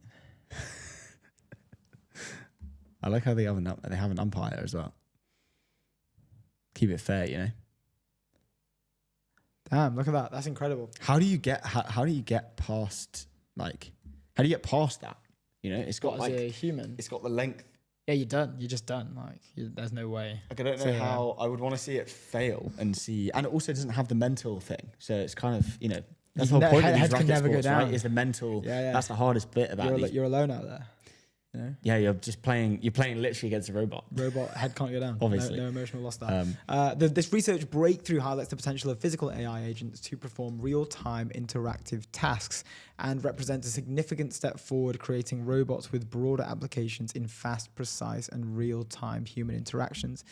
ACE, which is the name of the robot, beat 3 out of 5 elite table tennis players who had more than 10 years of training and scored 48 points versus 70 in 2 defeats to professionals, according to a paper published in Nature on Wednesday. Good to see Nature's covering this kind of stuff. The robot improved further, Sony said. Since the paper's submission, it had played 4 further matches against humans, beating 2 elite players and winning 1 out of 2 matches against professionals. The robot so it did lose matches. Yeah. It's still, but it's Okay, I like, didn't read that far. the celebration is like they're getting to the point in which it can now be elite players, and Well, that's like, quite fun. Just keep it there. Just keep it to a point where like it can still be beaten. where you want to have like some. That's potential really for- good. That's good for training. wins. As humans, we can get better at table tennis, just because But wouldn't there's a good fair match going on. it be better to play against an unstoppable opponent? No, And because then it's like, just you'll like become you know that unstoppable? famous Nike ad where it's like yeah, you have to remember this. It was like There's a few of them. it was like the robots versus like all of the best players. It was maybe like 20. The football game. 2015 or something. Is it footy? Yeah. Yeah. Nike football ad. Oh, I thought you just said the Nike ad. I'm sure that was a thing. Anyway, before we have our next guest on Base, the infrastructure for the on-chain world, go to base.org. Here we go. We have our next guest coming in the studio. Laura, can you hear us? Yes, we can. Indeed. How's it going? Yeah, you Likewise. too. Welcome to the show. It's so good to have another Synthesia employee here. We were saying just this morning when we were introducing the show, I think Victor was one of our first guests. I think he came on the first week, which we're internally grateful for. You know, that was a really fun conversation. And also Daniel Kim, the CFO, who I wrongly announced as CEO by accident one time when, I saw that. when we put out the guest announcement. So it's an absolute pleasure to chat with you. Maybe just for the stream and the viewers at home, do you want to introduce who you are, what your role is, and then we can get into it. We've got a bunch of questions. Of course, I'm Laura Gonzales. I'm Chief of Staff at Synthesia, and in that role, I actually oversee people and our workplace operations.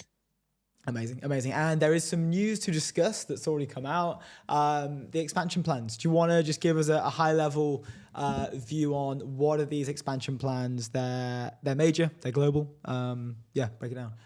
Of course, look, we've always been a global company. We were born in the UK and have always been very proud to be born in Europe and actually develop a global company. But I think this year is a step change for us. We made the decision and we've actually announced that we're opening offices in Berlin, in Paris, another office in Austin, and we're also expanding our presence in Munich and Zurich. So this is our bet to build commercial teams on the ground to actually deploy with our enterprise customers, especially in France and the DACH regions where we see a huge pull.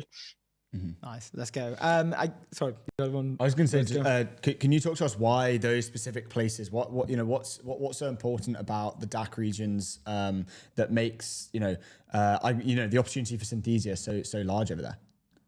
Yeah, so they were always important markets for us. Like we already work with basically 90% of the CAC 40 and 95% of the DAX 40. So there was a pull from the market, but the reality is when you're working with large enterprises on the ground, you need to have commercial teams from sales to actually customer success that can help them deploy. We work really closely with them. We have a great expansion motion. So it became very important to be very close to them. And also, as we are trying to expand these contracts and continue to deliver value, we need to attract great talent. And a lot of these great leaders and great talent actually sit on the ground. They know what is happening, how you do business in France, the localization requirements, the compliance requirements. So it becomes a differentiator. Nice. You guys had an amazing announcement back in Jan. This was the Series E. I think that was when we had Daniel on actually breaking down that day. That was really fun. What's been the focus since then? So that was January. How many months away? We're 4 months, 5 months in from Jan. What's been going on? What's been the focus? Yeah, our biggest push this year and our biggest focus has been our new product, basically a new class of products that we're developing. We started with video and through AI making video very easy, and that has paid off and is an amazing opportunity.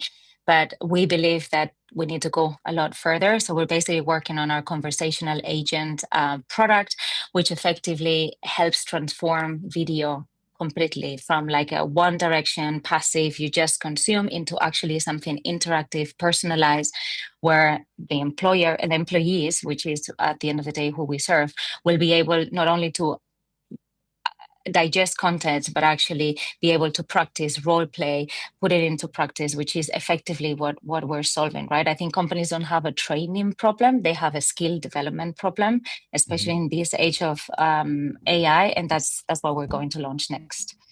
Yeah, that's a really cool framing. Like, there's probably like a skill gap or like an adoption gap for where things are at and where most people are operating at, I guess. Really cool.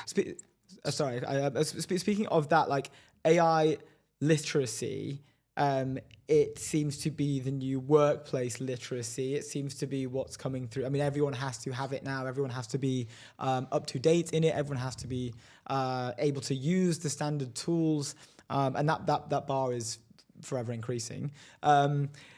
How is this shaping things at Synthesia? It's a funny one because you guys are an AI native company, right? So you're kind of already at the forefront. I mean, you're one of the ones that are pushing it forward. But how is it? How are those worlds marrying internally?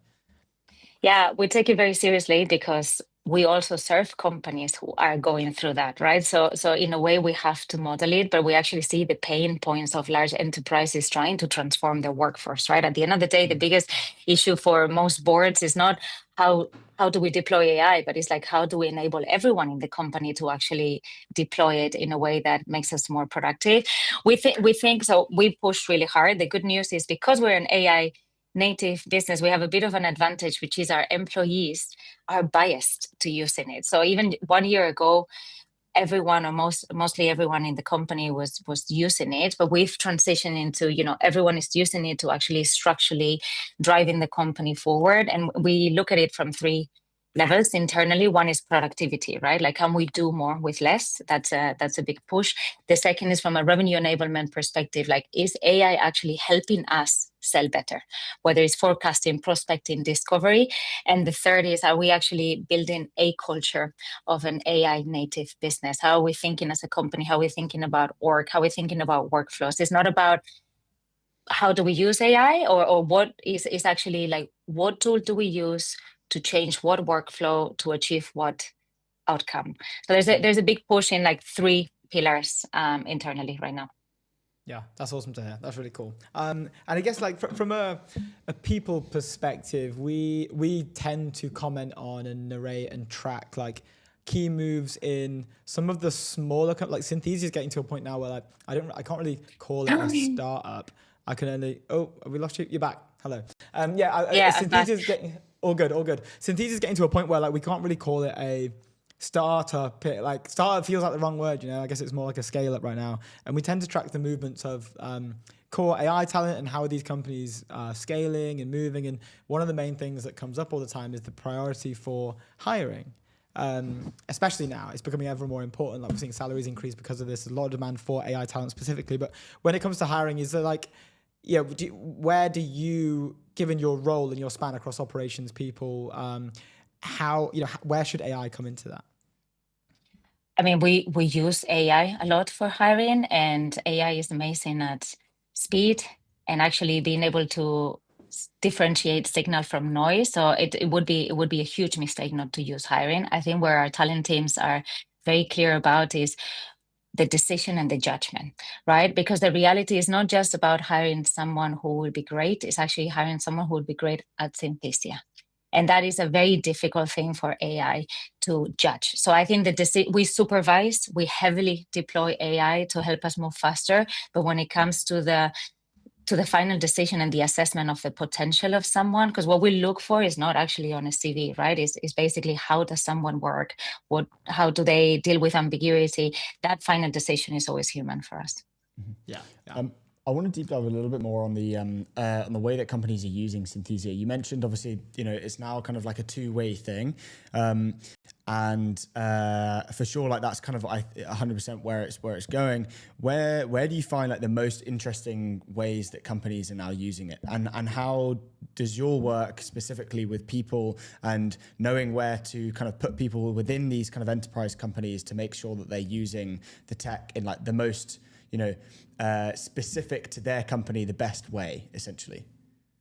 Yeah, we are. It's a great question. We are literally in beta right now, and we're actually working with a set of Lighthouse customers, co-building with them and trying to figure out exactly this point. What are the use cases where the value is really clear?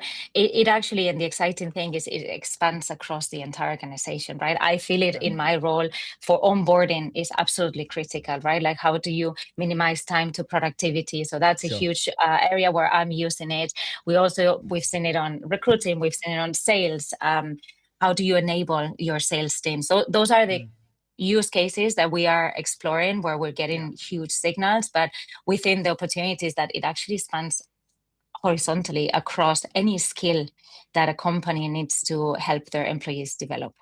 Yeah. And then when a company does go, horizontal, right, and say, hey, like we've used this and it's kind of solved this problem, but we also want to use this. How does Synthesia then act to? Do you just go and put kind of headcount towards that problem to help the company solve that? How does that actually work internally? Like a forward deploy. Yeah. Okay. It's too early, and we are in that process. But the goal is to be able to scale that from a technology perspective, right? To be able to build. We are a platform. We've built a very strong platform, and to be able to deploy the core of our platform to build use cases in a way that is scalable and doesn't necessarily need redoing every single time. So that's what we are working on at the moment. Yeah. Awesome.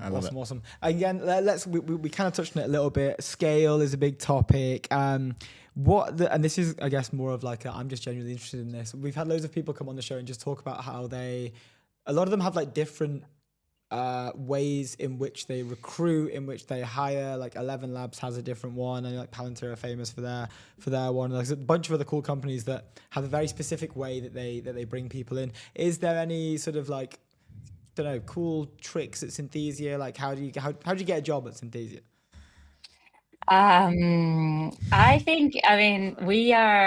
We're very structured, and our talent teams are very structured in how they do it. But we always love people with deep ownership who go above and beyond to try to reach us. So we're open and just looking for great people. But I think for us, it's really about how people operate, right? What we care about is how someone is able to adapt. How do they make decisions? What happens when things break? So we're definitely less interested in a CV. I think this comes from our founders, to be honest. Like it's definitely less about your credentials and more about what you want to do, your ability to own, and your eagerness to solve problems. But nothing more exciting or different than what most great scale-up companies do. Awesome. I watched a video, I can't remember who it's from, and they were saying that they're hiring for kind of like a frontier lab, and they were saying the CV and like LinkedIn and all that kind of stuff, like it's just not being used in her way of hiring. And she was saying, like, I'm making the bet to say like the CV is just going to become kind of obsolete in just we're testing people on a how they actually solving problems, go onto their kind of personal websites, go onto their GitHub. What have they shipped? Like, what have they actually worked on? How does it actually look internally for Synthesia, right? Is it, hey, let's go onto this person's personal website, whether they have one, you know, what projects have they worked on? Is it a lot of kind of like testing their workflows? How does it, like, hiring actually work in Synthesia? Yeah, it's incredibly practical. I mean, of course, I agree with the fundamental trend that the CV has a lot of limitations when it comes to actually, trying to discover how people operate. It's still, it used in a smart way, it helps us. It helps us get to pools of talent. Yeah, I mean, there's a lot of signal that you can very smartly get out of CVs, and that's where we use AI, and it helps us attract or go at least to the pools of talents that we've identified. But yes, we heavily invest in our recruitment process, where we actually test, where we can have a lot of practical conversations. We can understand judgment. We can, what we look at, even from an engineering perspective, we look at how did you deal with the trade-offs? How did you think about quality versus speed? What trade-offs did you make? Did you actually put the customer at the forefront when you were thinking about solving this problem? And you cannot get these things out of a CV. So very practical. Very interesting. I mean, we've got about 2 minutes left. So you're opening the hubs in Berlin, Paris, Austin, expanding existing ones, Zurich and Munich. Why was it these particular places? Like, is there plans to scale beyond this? I know this is like a global expansion. You've got a really great footprint in Europe. Austin included in there, really cool to see. Like, what else can we look forward to in the next sort of 6 to 8 months to 12 months? Like, what's the plan?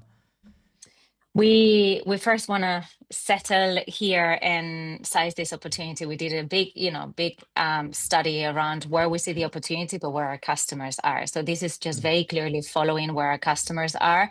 And we've tripled the number of 100,000 contracts in the last year. So there's a huge expansion motion. So it makes a lot of sense to focus where the value is and where we already have proven to our customers that there's the ability to continue to build with them. So that's the rationale. I really hope, and I have no questions, we'll continue to expand, but we're always going to do it in a way that is very intentional. And we cover globally, right, from London and from New York. So it will continue to be this motion, but I think we're going to see what happens in these few regions first, doubling down on the DACH and the French regions, and then we'll take it from there. Awesome. Thank you so much for spending the time. We really appreciate it. Really great to meet you. And keep us updated. Thank you so much. Pleasure, guys. Thank you. Cheers. Thanks for coming on. Awesome stuff. Leave out data business banking behind with Airwallex. Go to airwallex.com. Here we go. Let's dive into some of the town square. Are we done with news, right? I think we got Adam coming on. Oh, do we? What, right now? Yeah. Adam no way. Is primed for 1 p.m. Here we go. Little re-entry. Adam is the founder at Sport.fun. Sport.fun is an on-chain fantasy sports platform where fans can earn, trade, and compete with digital athletes in a skill-based game. I just think the fact that you can tokenize basically anything, right? Where it's like, if they perform well, like what happens to their token? People can make mini-sized bets on different things, and it just creates an economy of everything. Oh, okay. This is cool. Like, can you not see that happening? Like, I mean, obviously, sport is a clear example of why that would be a thing. You know, you've already got betting on sport, but yeah, it's super interesting. Here we go. We have Adam on the show. Here he is. Hello, sir. Can you hear us? Bringing Adam on the screen. We're good to go. Adam, welcome to the European Technology Network. Can you hear us? No. The answer would be no. I don't think so. We can see you. Oh, big thumbs up. Yeah, you can hear us. 1 second. The 1 second. You're just doing some technical stuff for Adam, who will be joining us shortly. To reiterate, Sport.fun is the on-chain fantasy for sports platform where fans can own, trade, and compete with digital athletes in a skill-based game. Adam, can you hear us? I can hear you. Can you hear me okay? We can now. Sounds perfect. Excellent. Cool. Okay. There was also a modest rave that happened when I joined. Yes. You heard the rave. I did. I liked it. It was nice. Good scheme set. That's because you were joining us. We had to get the party started. Thank you. No, Thank you for spending time with us, Adam. Maybe for the viewers and the listeners at home, do you want to introduce yourself, introduce Sport.fun, and then we can get into a couple of questions? Yeah, I would love to. Thank you for having me on. My name's Adam. I'm the founder of Sport.fun. We're basically a blockchain-based fantasy sports product. We've been live on base since August. Since then, we've done 155 million trade volume, I think we're at now on base, with over $10 million of revenue. Definitely been through it. It's not all been like straight line success as it ever is. So we've done whenever you kind of break out as an app in crypto, you kind of follow that arc of, you get that immediate hype and everyone like piles into your product. And it was like one of the most amazing yet stressful and like hottest months or 2 months of my life. Probably aged about 3 years in that time. And then you obviously get the downside of that, which is like, particularly in the cycle of crypto we're in, everyone just sells everything, right? Like if number goes up, you sell it, because if you don't, you feel like an idiot. And that is just true. And what we're trying to do is basically build an open marketplace of sport, where you can trade athletes not as NFTs, but this is basically an AMM, like a Uniswap fork. And yeah, kind of really first of its kind. We think it's genuinely just good technology to build on. I agree. It's not a crypto thing. Like the long-term vision of this is that we want to take this to the next level and kind of go outside of that audience as well. So World Cup coming up is obviously a massive opportunity for us next, as is the new NFL season, as is the next European football season, and adding new sports as well. So we're already thinking about NBA, cricket, whatever people are interested in. But yeah, short term is about World Cup product improvements. And what I mean by that particularly is not just how do you build a good sports game, it's how do you solve the human behavior problems in markets, which is actually really challenging, actually. And that's why no one has ever built a platform like this before. I think we can do it. I'm really confident, and we've got really exciting ideas as to how you do that. But yeah, it's so much beyond just being a sports game. You've got to solve some really difficult economics as well. What do you mean? Can we go deeper on that then? I've got a bunch of questions, but I'm super interested. What do you mean by solving the human kind of behavior problem? What does that mean? Well, it's less, I wouldn't describe it a human behavior problem. It's just human nature rather, I guess what you're fighting against ultimately is like, I guess the simplest example is like the overfishing problem, right? Okay. Like let's say you've got a village full of people and they fish. When one guy starts overfishing the waters, everyone else either joins them or realizes that, they're not playing by the rules, and suddenly there's no fish anymore and everyone is fucked, right? That's the really short version of that economic theory. And that applies to every kind of market as well. So in our context, that just means that people who made money really early because people piled in sold hard on the guys who came in a bit after. And that obviously leaves a sour taste with some people. Makes it harder for you to grow, because then people are like, look, I'd love to play more of this game, but what if I put money in and then the next guy takes it out again? And then suddenly you're not playing a sports game at all. You're not speculating on, hey, will Salah win this weekend? You're speculating on, hey, will that dickhead over there sell on me if I buy players? Yeah, right? yeah. Got you. That's not fun, right? So the next evolution of Sport.fun is, how do we make sure that the action centers on the sport and not what other people are doing, whilst keeping the fun of a dynamic market? It's really hard, but I do think we've got some really, really strong ideas that are coming down the track that are going to help with that. Yeah, 100%. One of the first questions that I wanted to, we're now 6 minutes into the interview, but I wanted to ask about the X bio that you have on the Sport.fun X page. No crying in the skill-based sports arena. I thought that was super cool. Can you deep dive on, one, who came up with that? Was it you? And two, what's the thinking behind that? I love that. I think it was. It sounds like the sort of thing I would say. We're not. One of the ways you want to like differentiate yourself from something like a DraftKings who spend $3 billion a quarter on advertising. Is you need to have a brand with personality. So it kind of reflects our attitude as a team that has kind of become the attitude of the community as well. Like this is kind of things that people now say. Like naturally within our community is like no crying, and it's basically because you're entering a competitive game. You know, it is a free market. What we just talked about, where people cash out on you and make money, it's not a problem. That's actually the point of the game. Like it's like walking into a poker game and blaming the guy who comes out with the most chips. Like that guy should actually be celebrated. But what you need is rules of that game to make sure that everyone recognizes that it's fair. So that's what we're trying to get to.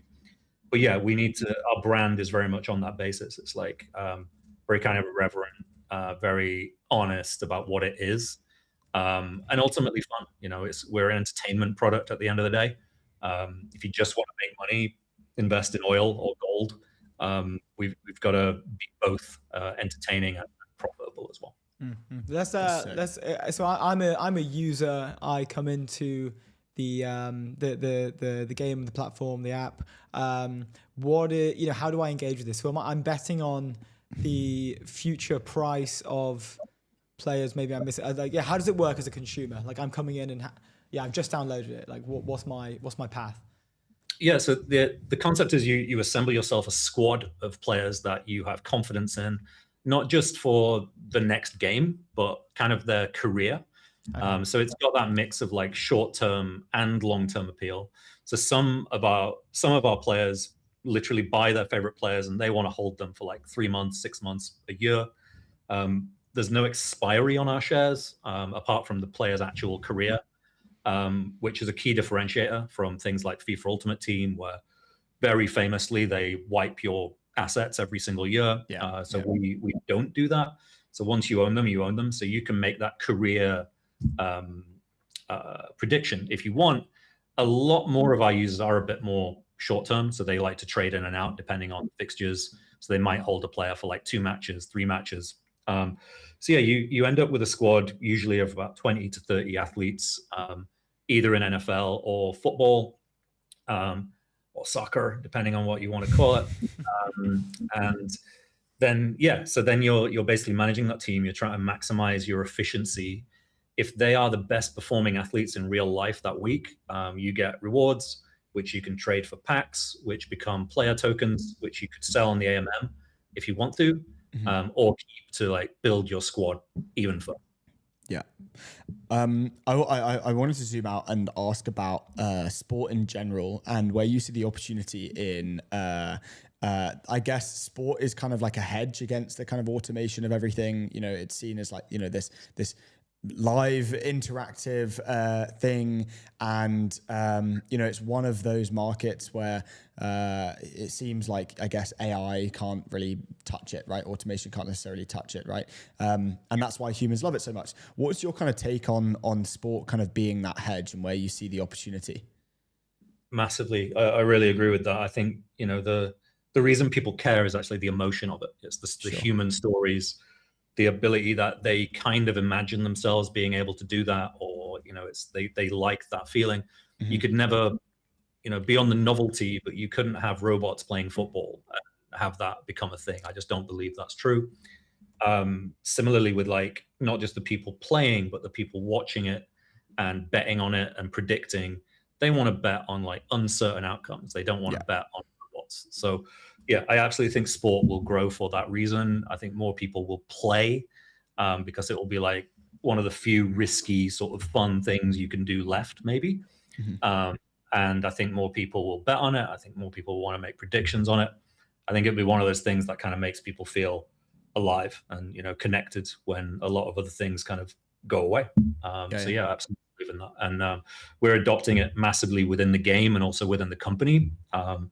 It's probably a whole other podcast. I know we've only got 15 minutes, but the way our business has changed in the last 2 months, absolutely unrecognizable. Everyone is there with their open claw and their fleet, and outputting 10x what we did 3 months ago. It's wild, but super impressive as well. And then within the game, we're bringing in an AI assistant manager, because I think one of the all-time kind of limiters of growth in fantasy has been, God damn, it's a pain in the ass to like keep on top of fixtures and form and everything like that. Yeah. And there's always that one guy in your mini league who has his spreadsheet and like just beats you all the time. And you probably know more about sport than he does, but he just puts more effort in. We think we can close that gap massively by just getting an AI assistant that surfaces all this information, put everyone in like a even information playing field. Then what you're left with is the gut call, which is the fun part anyway. And I think that's how I think fantasy becomes more mainstream because of AI. Yeah. Oh, that's mad. It's like an incredibly hard thing to go after, this, which is cool, right? It sounds like you've assembled a pretty cool team. You've chosen a pretty hard challenge. What's the story behind like why this? Like why like it's a tough one to crack, but it's cool. It has. Other people have tried. They've all failed. So the most famous example. No crying in the skill-based arena though, so it's fine. No crying. There was one in the UK called the Football Index, which was like very Web 2, but tried to be like a football stock market. Sure. They lasted a few years, but they blew up, and like quite spectacularly because their economics was trash. I was actually creating content around them. So I ran my first business I ever started was like a research and analytics company, which basically helped real people win like real life cash, sports games. It's just something I've done my whole life. And when I wanted to leave my normal human job, that's what I started, this kind of research and analytics company. And as part of that, I played the Football Index. I think I lost about $100,000 when that thing went down. So developed like quite a keen interest in economics of these platforms, and how to learn from those mistakes.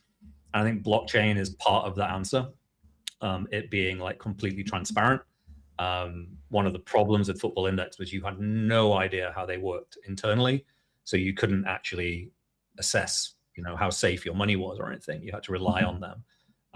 Ours is an open book. It's on chain. You can see how much money is there. So that's kind of one of the many things we've done to sort of fix that. But what it did prove is there's a really compelling thing there. People like sports. They like trading, particularly actually in the US. We found when we did the NFL game, they've never really had an innovative product in a long time. And they were really, really excited by it. Cool. Obviously, the same issues we saw in the sports market of like early adopters selling on them, or the biggest problem being like, I want to play this game, but I don't want to be last out the door. Yeah. That's the big problem. And that's the key challenge that we've set ourselves to solve in what we call Sport.fun 2.0, which is the build we're working on at the moment. Yeah. I think this whole conversation is anchored around kind of like attention and where attention is going. And I want to kind of get your take, because when I was doing some research, I don't know if you said this or like this is a philosophy of yours or something, but I'll read it out, and it says, if a game can't hold attention without rewards, you never had attention to begin with. The reward was the only thing keeping people there. Is that something you're familiar with? And if so, like, could you explain kind of what that means and where you think like attention is, what are the intricacies of attention that you guys, build with in the back of your head, knowing things like that? Yeah, I mean, quite famously, I say a lot of things that I can't remember, but it does sound like something I would say. Nice.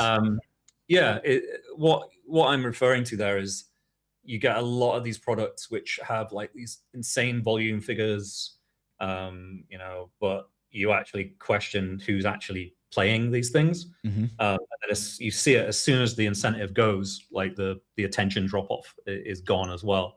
Yeah. What we did actually was launch a free-to-play version first, because we wanted to prove that the game was fun without the money. Uh-huh.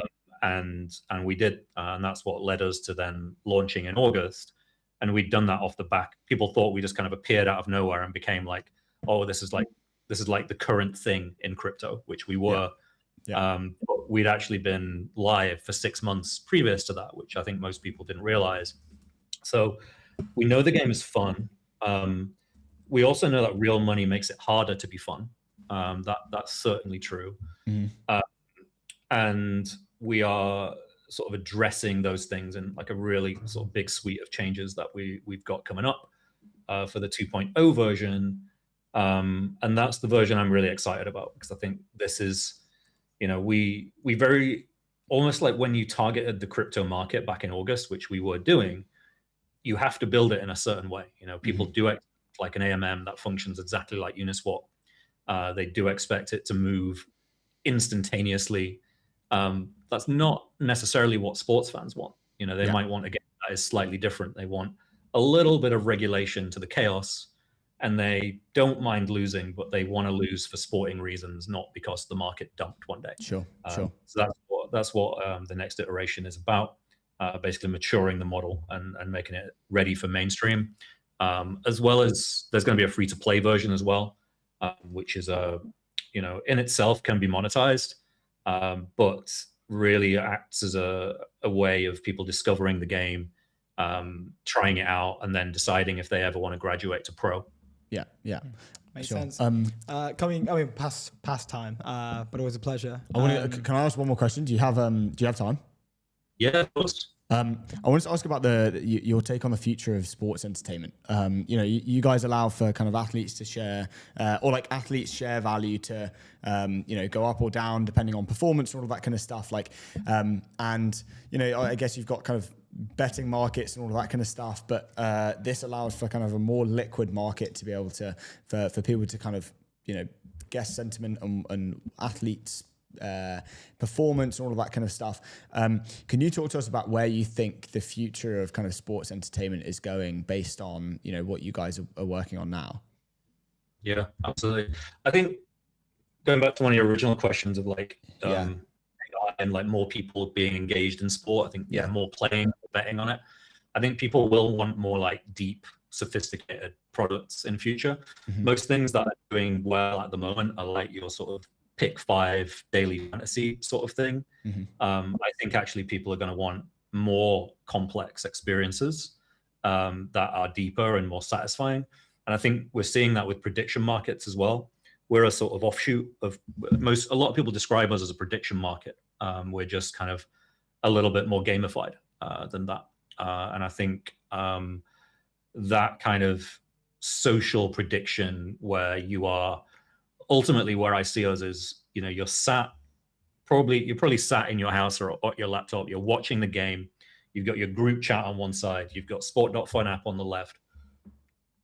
The Sport.fun app is what makes you care about what's going on the screen and gives you like bragging rights over your friend. So Sport.fun is like your way of keeping score of how you're doing. But the main event is the actual sport, and the social side of it is your friends group.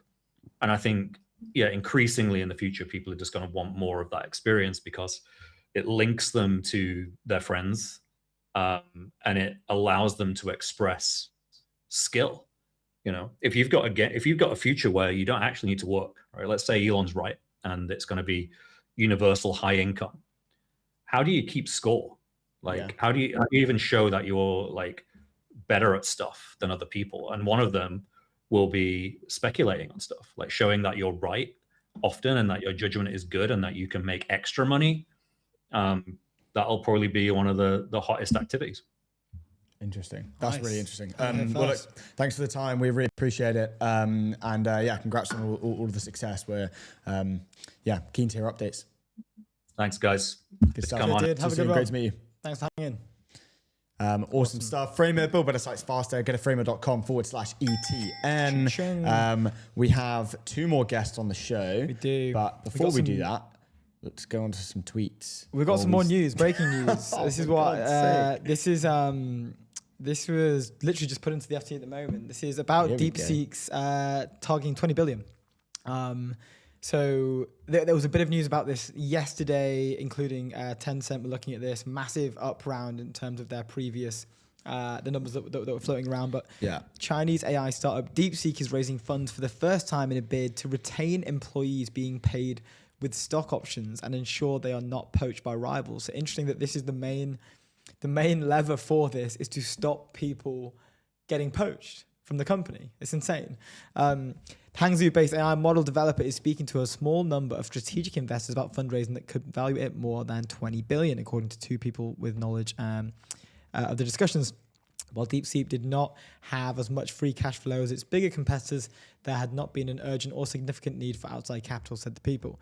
Instead, the fundraising is mainly to Assange, am I saying that right? Assange, the company's researchers, some of whom have left for rivals whose valuations have soared in the past year. Stock options typically comprise a large part, if not the majority, of an AI researcher's salary. This is the first time I've ever seen anything like this. This is a company raising money so they can retain employees for stock options. Yeah. Hey, we've just raised money, so what's the plan? you can have more stock options. Yeah, how are you going to be spending this capital? Literally giving it to the whole Keep team. my employees. This is so crazy. The founder, Liang Wenfeng, was also considering the other options to establish a valuation, including a share buyback or a valuation method based on the company's performance in case fundraising terms could not be reached, said someone familiar with the matter. I'm not sure how they wouldn't be able to reach fundraising terms. I'm sure that people would happily throw money at this thing.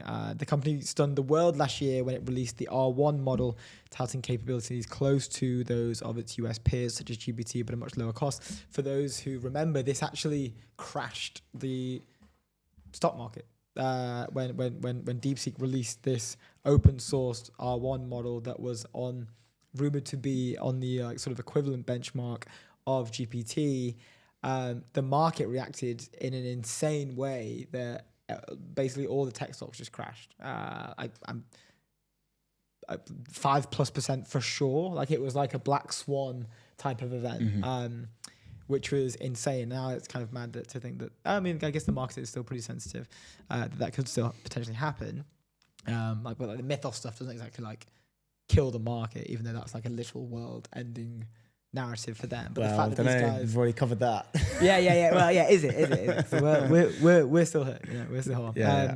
And they reference the investment. This is not a typical investment. It would make the most sense to bring in partners with strong cloud and compute capabilities to feed DeepSeek's demand for computing power, said one person. Otherwise, state-backed funds with no performance pressure may be the most suited investors. This is in reference to for financial institutions, DeepSeek's lack of a business model could inhibit the fundraising. For strategic investors who typically seek synergies with their own operations in a deal, Liang's unwillingness to share information beyond the bare minimum financial figures also pose a challenge, said one of the people. It does seem less like a, hey, here's a bunch of money, big massive exit at the end of the line, loads of revenue. It seems more like this would make sense for a strategic collaboration of sorts. I think they reference here, in the past few months, DeepSeek has lost a number of key researchers. Guo Daya, a leading author of the R1 paper, joined TikTok owner ByteDance, they have an incredible AI team, actually, ByteDance. Remember when we launched our first version of the browser-based agent at Convergence at the start of 2024? We built one of our engineers, but I won't name because I'm not sure if I'm meant to say the name, but built an environment for testing agentic capabilities within the browser. I forget the name of the sandbox, like the test or the benchmark. It was called, but we hadn't released it on X. We hadn't released it online or anywhere. I think someone had just pinged it to someone they knew, and after we had a couple signups in there. After 2 days, ByteDance engineers were in the wait list, with their ByteDance emails and stuff, and it hadn't even been. And they were hardcore AI researchers from ByteDance. They're It's ready to go. They are they got networks everywhere. They're ready to go. Yeah. Which was really cool. That's so funny. But yeah, I guess headlines are DeepSeek needs to be cash competitive if it wants to retain the talent. But how do you manage that with the business model that they're operating on? Tough one for them. That's but a cool moment, a cool story. I've never seen a company literally say we're raising this money to retain talent, not because business is bad. It's just everyone's leaving. Yeah, everyone's leaving. We gotta raise. We gotta pay these guys. We gotta give them something. Interesting. I feel like that's I feel like that will happen more often for sure. Like as time goes on, because especially if the company is doing well, right? DeepSeek is famously doing pretty well, and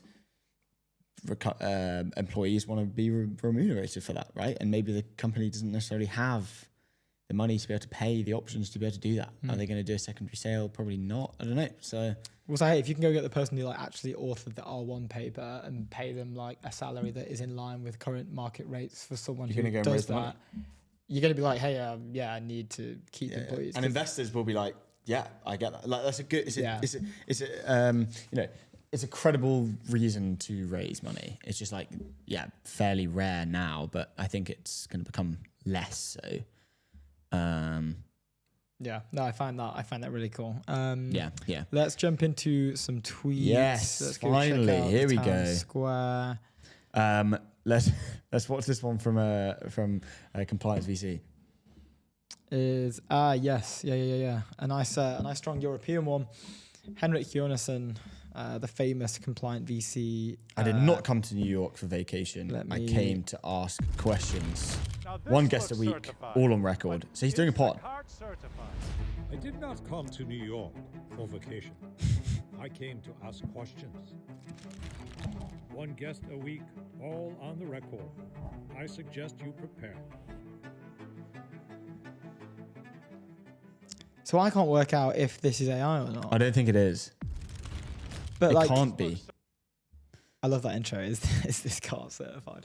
Is this cart certified? Because what does that he say image is certified. He's like, it looks like these are certified. Like the it looks like the pictures of the food are certified. But is the cart certified? Who knows? So his photo, I've always thought was AI. The account was set up as a GTM motion for compliant VC, which is incredibly smart. I think we've seen a few people mimic that now.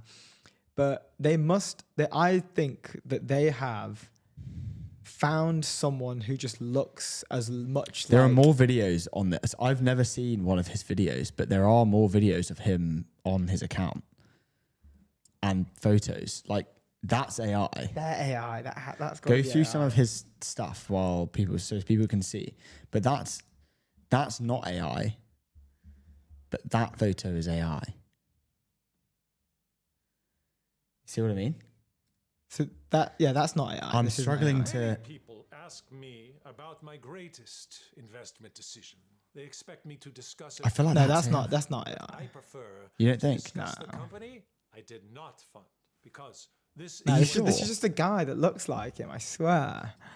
Because if we get up, but why would they? I feel like they would use AI if they're gonna do it. Or maybe they just used his photo originally, and then they just found the guy. But like, we should probably. If we're going to use a guy, it's probably the guy go on the street. They're like, you or just typed into GTM motion. They like that, like their profile picture when they first did it. They probably just typed in, like, I don't know, European AI guy or something like that, and then he came up, but he's actually a real person maybe, and then they actually found him. I don't know. I just don't get it because because he looks so similar. I cannot believe he's that's a real human. I can't fathom that being a real human being. Maybe it is. I don't know. It looks pretty. I mean, we're usually able to tell whether this is AI or not, but like it. This is based off the knowledge of the fact that it's a GTM where we've motion. been stumped where it's like, is this But actually? I tell you what, we got the perfect guy to come in and help us out with this. Here we go. We got Zav Collins coming onto the show, return guest actually, and CEO and co-founder and he's in a of church. Wonder Studios. Or is that fake? Look at that! Look That's at that real. European background. It's real. That's real. Let's go, man! That looks awesome. Look at that. Dude, what are you doing in a church? It's actually the brand new office, believe it or not. So no way, dude. No way. Seriously, that's the new office. That's generally the new office. Yeah, it's on. We're still moving in. I'll give you guys a quick tour around it. So it's still pretty chaotic. Obviously, that's the stage and everything, but we can see it's pretty empty down back here. No Justin's keyboard and old TVs. I don't know why they're there, but the office is just upstairs. So yeah, brand new spot. Where is this? Where is this? It's It's on Hackney Road. It's right off. It's next to Columbia Road. So in the heart of in the heart of East London, we got very lucky. The kind of spot came up, and we thought we had to jump on it. Big commitment, but seems to be paying dividends. Oh, Yeah, 100%. Dude, all right, I'm in awe. That That's looks incredible. awesome. That's such a sick. Congrats on the new office, sick I location guess. as well. Yeah, congrats on the new office. With that in mind, maybe I guess do you want to like, reintroduce yourself and like Wonder Studios for everyone at home? Like it's been a couple months since you came on last. Yeah, bunch of questions to get into, but yeah. Yeah, no, happy to. Thanks for having me back. You know, I saw the session with Julian, and I messaged you guys, and I was like, that's exactly how we're thinking about the world. You know, Wonder Studios, we're an AI native film studio. We kind of sit at the intersection of creativity and technology. So part of the business is we actually work as an agency, as a services business, where we work with some of the world's biggest brands, all the kind of major studios, streamers, even down to artists like Lewis Capaldi, creating content that blends like traditional pipelines, so shooting things traditionally with AI. And then we have an IP side of the business. So we kind of invest in making original content and investing in like emerging filmmakers, and have raised 15 million over the last 18 months, and 35 people are now in a church. Let's go. What a Dude, you're just acquiring just some dope stuff, just like yeah, so cool. so sick, so sick. We're doing our best. You love to hear it. You love to hear it. What's been like a core focus for you guys since we last spoke? Obviously, the team has scaled. I feel like there's been, and you'll know this a lot better, but I do feel there's been a bit of a narrative shift on this like AI Hollywood film production and like the marriage between those in a really positive way. Would love to get your take of like, where's the frontier of the industry at right now? Like, what are these larger production studios thinking? How are they acting? Yeah, and how are you helping serve them as well?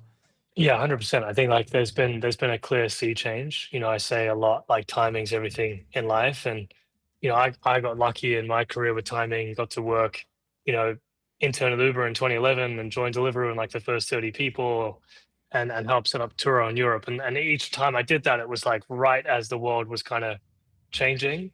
And this has definitely happened in the film space, like 100% within the last kind of 18 months since we've been running the business. And I think you can see it in like organizations generally, you know, the kind of executive teams, like we've got to be using AI, how are we using AI? That kind of narrative is starting to dominate a lot of like big FTSE companies, et cetera. But that's now starting to really permeate the entertainment industry. You would have seen it with the Netflix acquisition of that company. Mm-hmm. But, you know, fundamentally, it's like, I think where we've done well and how we've positioned ourselves is how do we kind of bridge through to the creative industry, and where is AI suited to like help and where is it not? And I think by leaning in where we can like be a bridge, we've just seen like, immense traction. Yeah, that's a really cool. I've not heard anyone else phrase it in that way. It's like, where isn't it suited, and where is it suited as well? Like, the conversations that we've been having, I guess, previously about most of the narrative I see on X is always like, like Sea Dance just killed Hollywood. Yeah. I've just one-shotted this trailer with whatever, like videographers are cooked type thing. It's all bullshit. It's all bullshit. Yeah. But this is really interesting. So like so the sentiment is positive. The larger production studios are now, I think you mentioned even you guys like have some really cool work going on with these guys, like some contracts set up or like some relationships starting to build. Were they fast to adopt? Like, yeah. Yeah, I think I can't go into like all the details on who we're working with, but you know, we've worked with some of the biggest studios in the world, and I think what's been amazing about Wonder is like we've won where we didn't have a right to win. Obviously, we're based in London. We've now got a team in LA and a team in New York, but you know, we didn't win through connections. We won on like the quality of our work, and I think what's been amazing to see is like there is a lot of I think there's a great reception. If you're focused on the storycraft, you're focused on the quality. And again, it's like coming in saying like, you know, we made this $20 million film in 3 days. Mm-hmm. It's like, it's just not true. Like, by the way, people don't do it that way. But it's more about like, you know, obviously understanding what is the problem people are trying to solve and like, where does AI fix that. And I think to the extent that the major studios in Hollywood and even on the advertising side, some of the world's biggest brands, everyone's feeling the pressure of production costs. And so if there are ways that you can start to collapse the production costs but increase the production value, and you can do that thoughtfully whilst like focusing on the actual like craft of storytelling, there's a huge market there, and there's actually like a lot of adoption. Yeah, that's it's so funny that that's like a unique take, because it seems so obvious, right? Obvious. Where it's like, don't just go and shit on people, like go and actually help them in their day-to-day lives, right? It's so true. Where do you see from the artist perspective? You mentioned that you guys work with people like Lewis Capaldi. What are their perspectives on using our AI for their music videos and stuff? What are the artists' perspective? Yeah, I mean, look, I think nervous, if I'm honest. Really? I think when we did that deal with Lewis and Universal Music and Google DeepMind, it was a first of its kind. I think it was very courageous from him. I think they were definitely nervous, like, would this get blowback, etc. But if you actually look at how that thing was run, there was obviously a live music video. There was one like an actual performance, in the room, which I thought was amazing.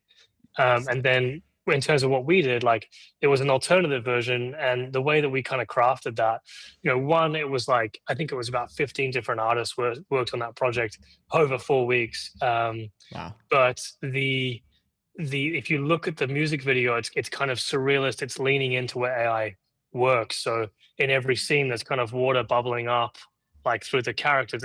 We're doing stuff that couldn't have been done traditionally, and that was like a big point. It was like, let's not just recreate something that we could do traditionally. Like, let's push the boundaries creatively, so that there's a good reason here to like use AI and demonstrate, the power of these tools to unlock creativity. That's really cool. A good segue into, you mentioned Julian Beck's article just at the start, but this whole premise that the next $1 trillion cap is going to be a software business, a services business masquerading as a software business, right? And like, I'm hearing it like in what you're saying at the moment a little bit with, you guys are essentially selling an outcome, really, like a finished sort of polished outcome for these people. Could you maybe just talk a little bit about that and like, how it relates to you and what the future looks like a bit? Yeah, 100%. So I think like we were super early to that. I'd say I want to say we were prescient. Shout out to Local Globe, who backed us early days. When we had a great team, we had like a lot of stuff going for us. But I think one of the things we got from like, friends of mine who are VCs, etc., is like, oh, we can't back an agency business. I think Local Globe were really early to that thesis before that article.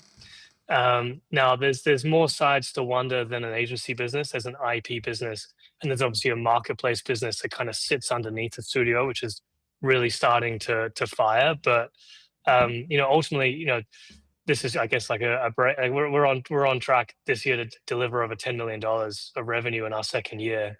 And we're able to do that working multiple projects at the same time with 35 people in LA, New York, London. And a major reason why we're able to do that is because we leverage AI not only in the creative process, but through the entire stack of how we run the business.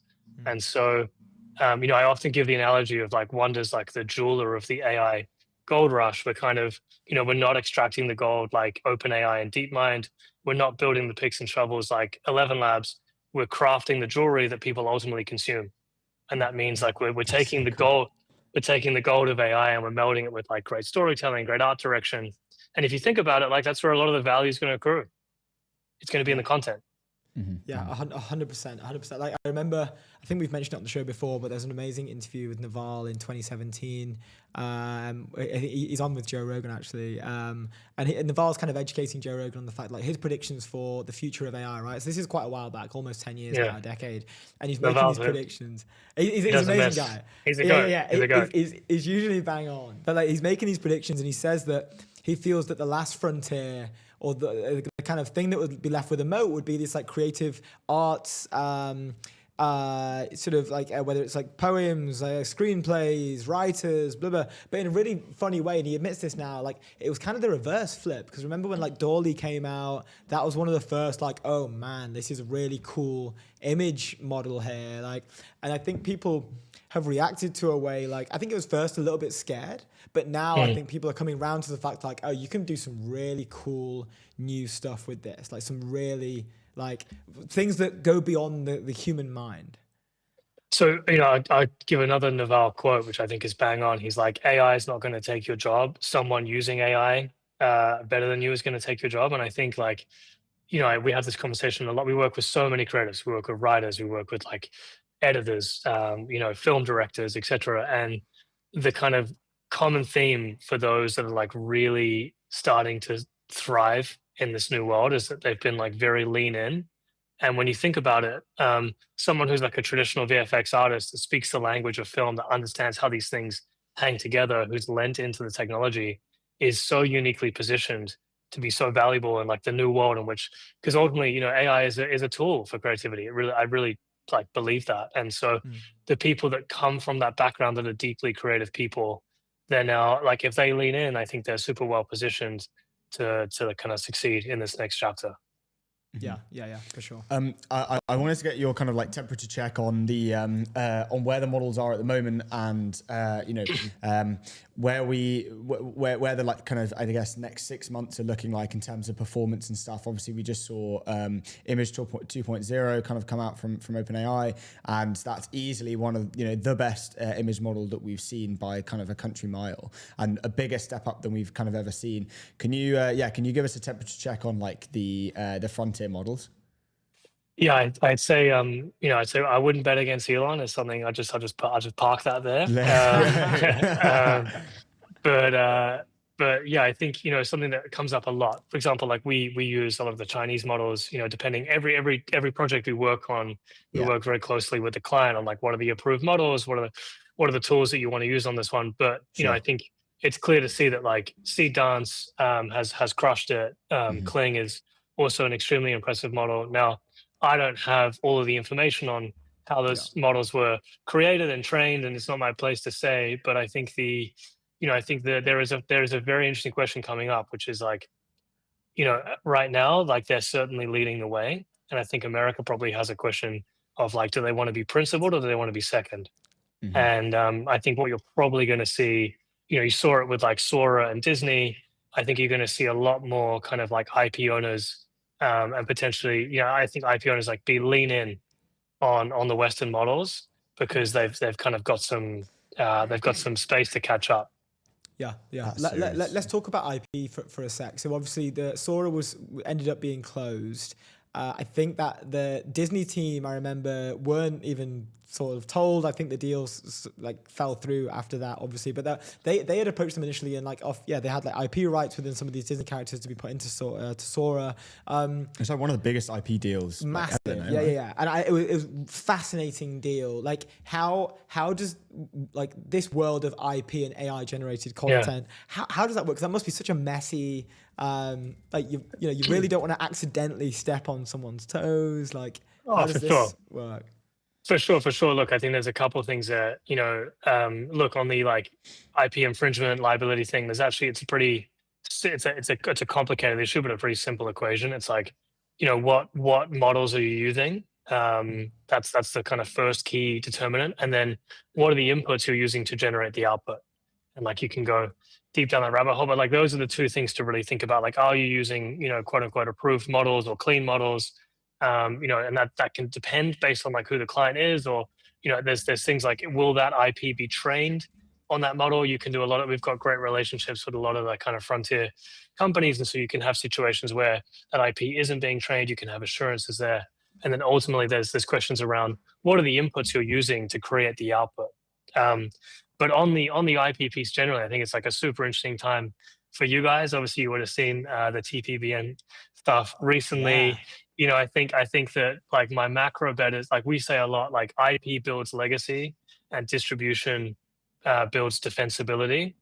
And I think that like what's going to be a massive trend over the next couple of years is, we're laser focused on how do you build and scale high quality IP?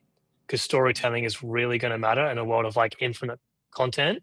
And how do you win and own distribution?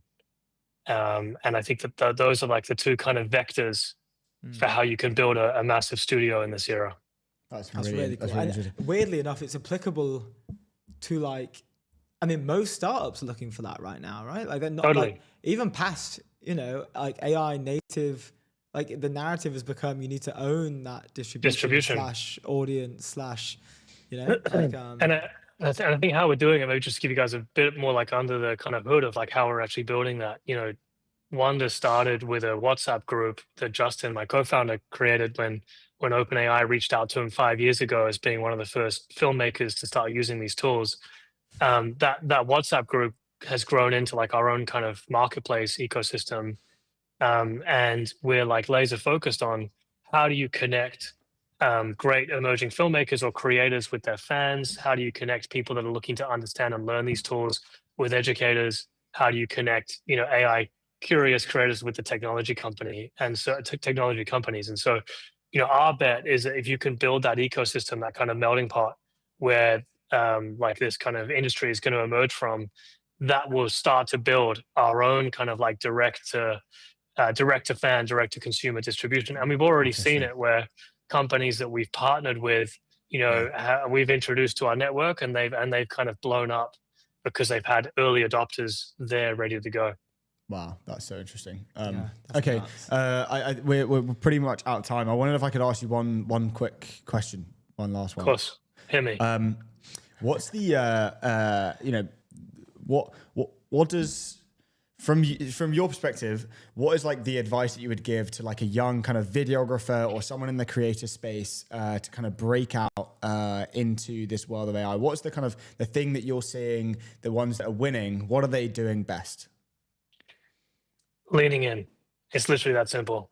Like if you're a talented creative right now that has like a hard skill set around editing, art direction, VFX, whatever it is, like take that and lean in to these tools, because if you can combine that craft and, you know, deep domain knowledge with an understanding of how to unlock it through technology, you're going to become so valuable over this next chapter. That's it. I love it. Cool. Thanks so much for spending the time. Congrats on the new office. You guys got to come. You guys check it out. When we've got rid of all the rubbish and we're like further along, we're going to do some events here and maybe even like a Sofa Sounds. So we'll get you guys along. That sounds sick. Definitely do it. You should do some screenings as well. Some of your work. 100%. You've read my mind. Yeah, good stuff. Yeah, next time you come on, I want to see ETN on the back of the screen. Right?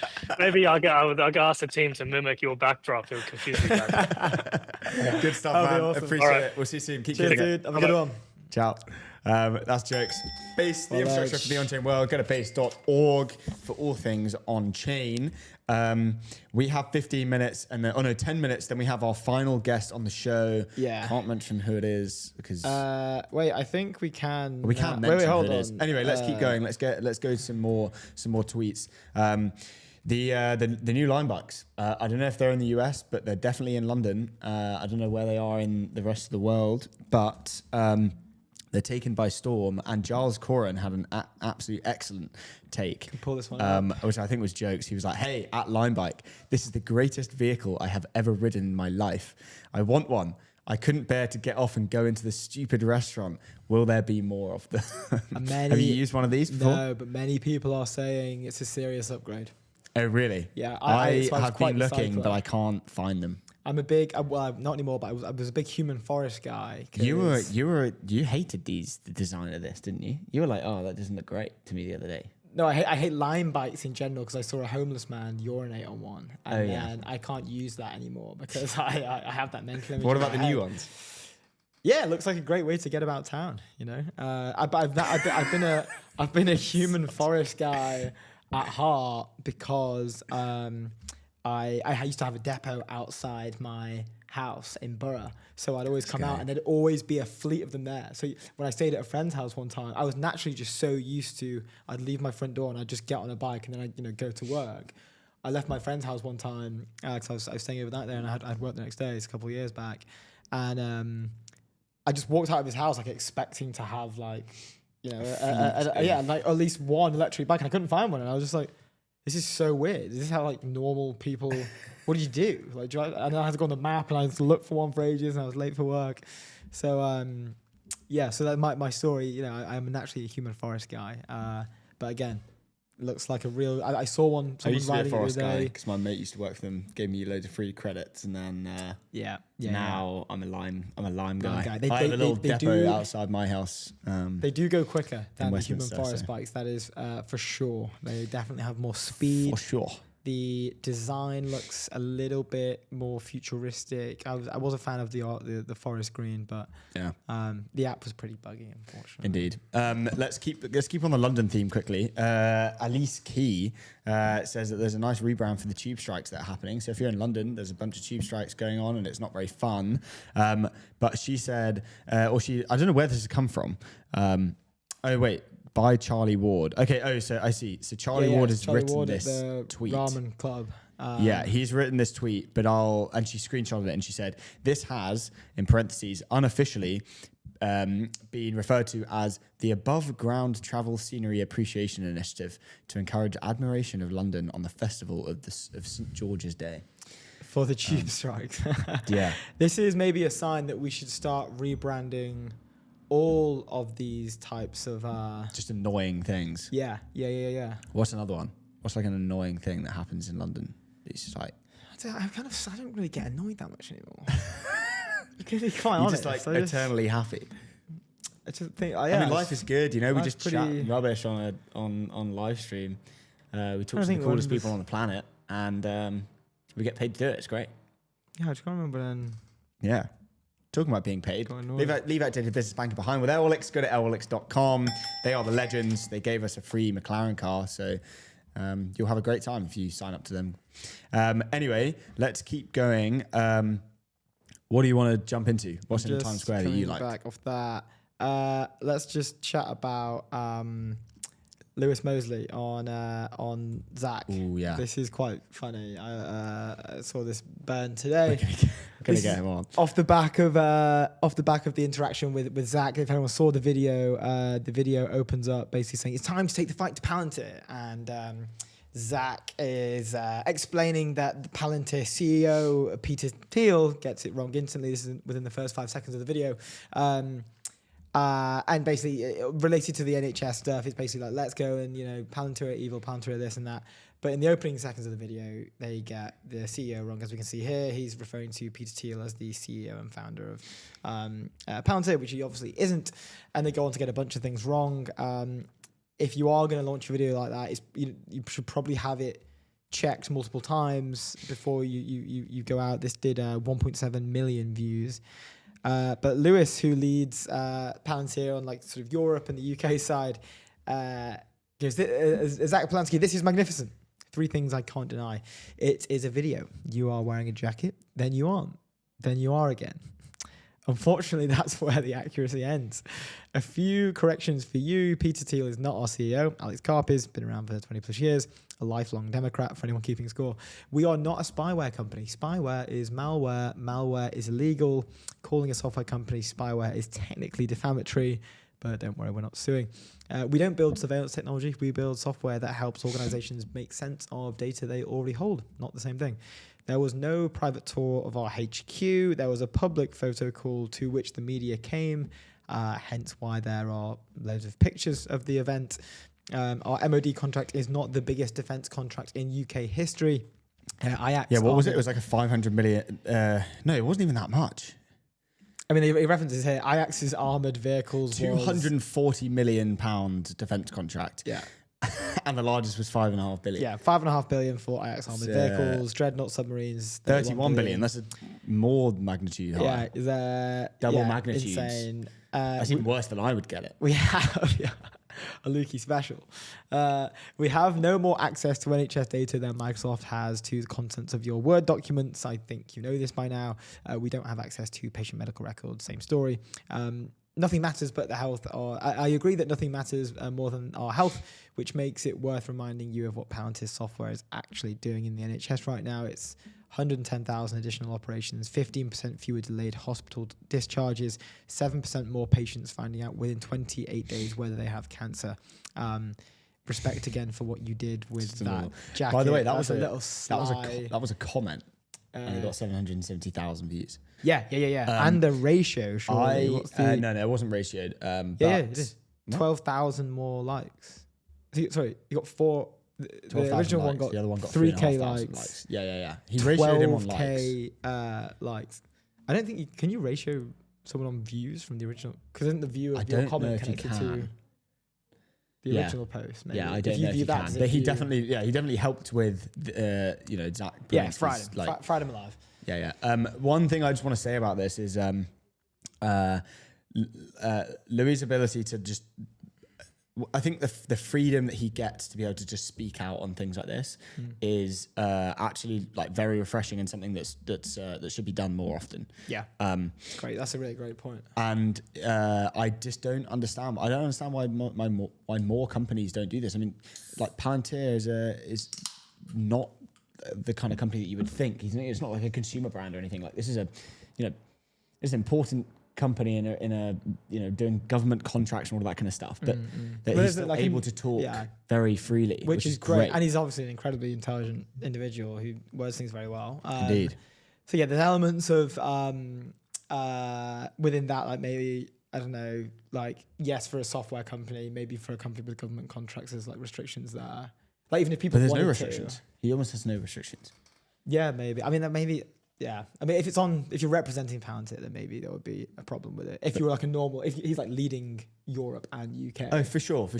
Yeah, I just mean a bit like someone in the executive position. To not have that. That's a great thing. To be able to speak very freely about what your company are doing.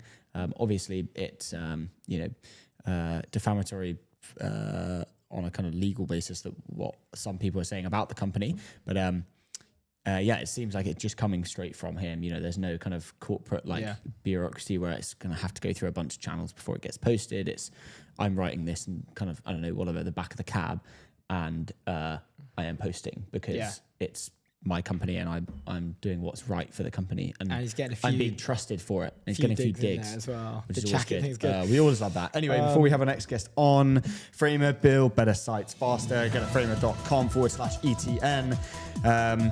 Final guest on the show, we have Colin. Colin in the house, and we got some big news for Omni. Why don't you tell us? We were worried to mention it earlier, but now no, I'm good. Okay, do you want to tell us the news, because this is pretty big? Yeah, we just raised a $120 million Series C at a $1.5 billion valuation. Oh, let's go! A round of applause. Congratulations! This is a massive achievement. Led by Iconic as well. Amazing capital investors. Do you want to maybe, for the viewers and the listeners at home, give us a breakdown of what is Omni, your role, co-founder and CEO? What is your day-to-day looking like at the moment? And then we can get into a bunch of questions. Yeah, Omni is an intelligence platform to make sense of data in the business. So we let you do everything: AI, dashboards, spreadsheets, SQL. So kind of everyone that is getting data about what you're doing at work, we help you do it on top of one shared model of the business. And everything is built around a semantic layer that helps you sort of coordinate and understand all of the complexity of the business and simplify it. Awesome. And I guess the raise, what does this mean for Omni? What will be the focus with the capital? 120 million, it's large amount of money. What's the plan? Yeah. So, I mean, two things. One is just, scaling a business is somewhat expensive if you're growing quickly. So we grew 4x year over year.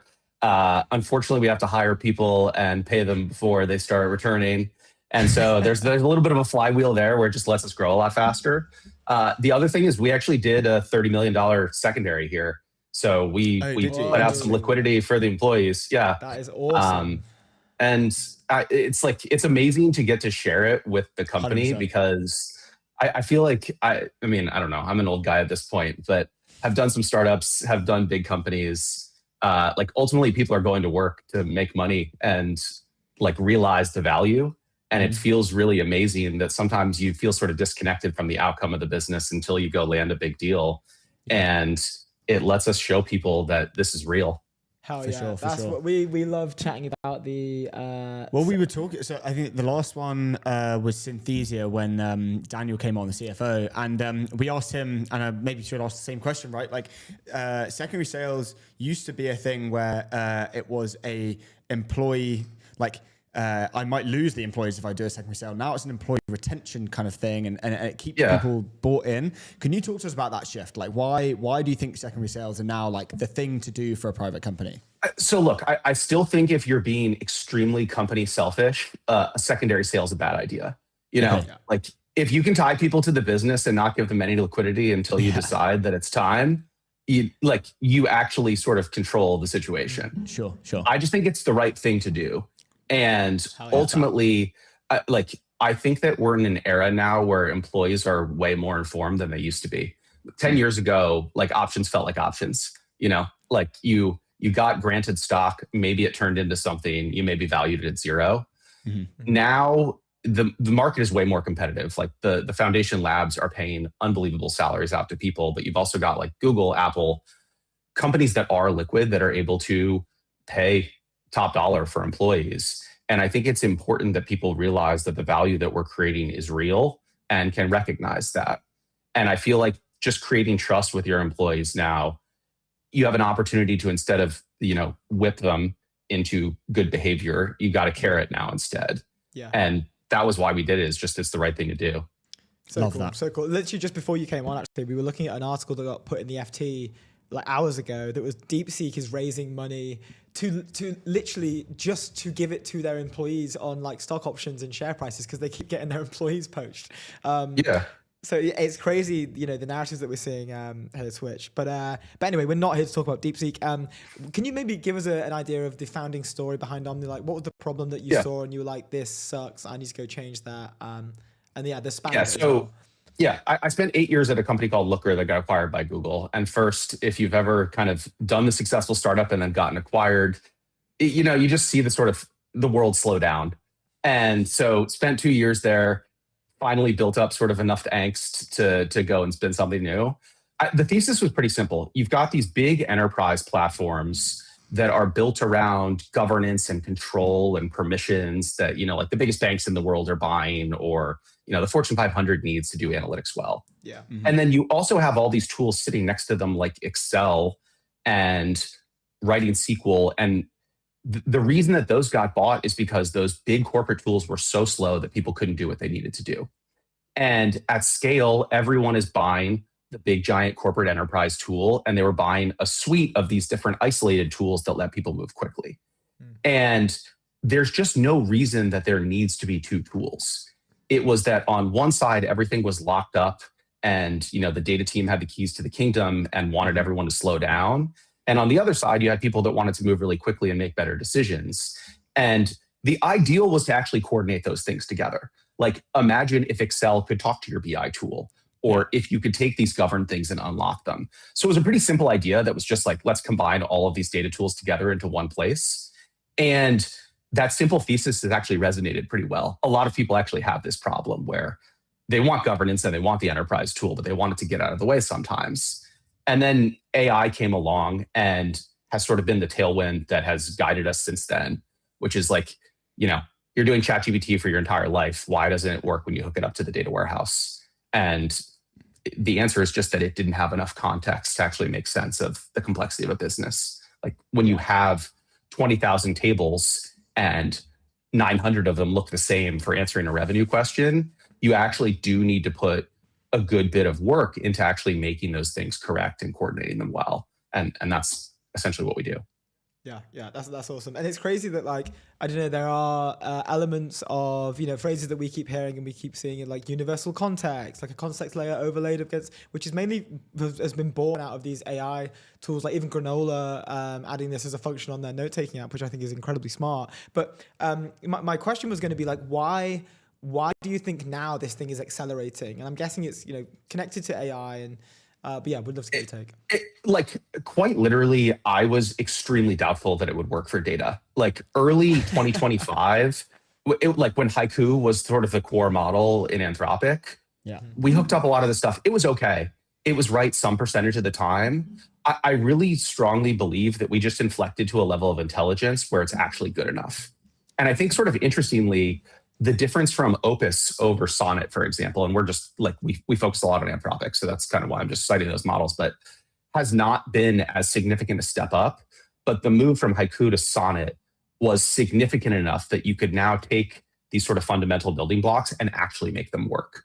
So it was really just that we hit a threshold for intelligence where language became the easy part and data became the hard part again.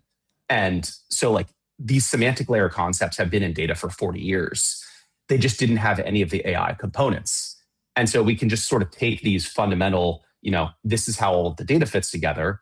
And now we overlay, this is how language interacts with that data.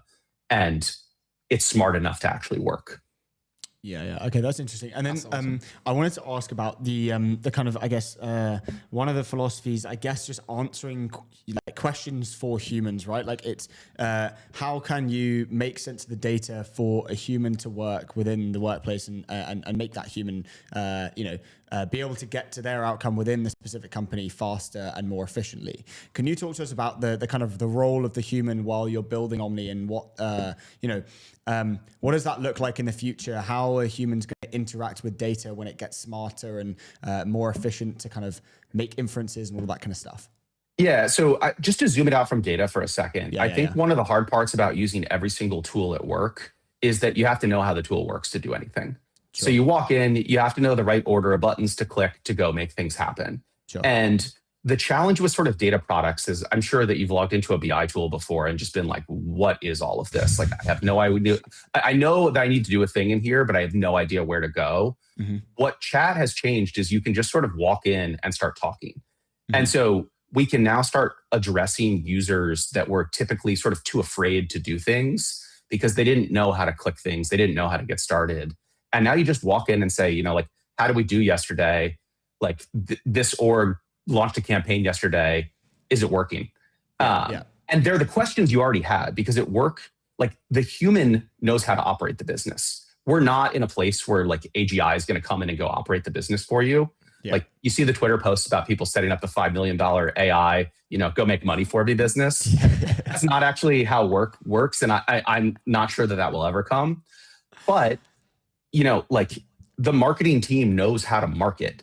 What they don't know how to do is sort of fit together all of the pieces in the warehouse to make a better decision.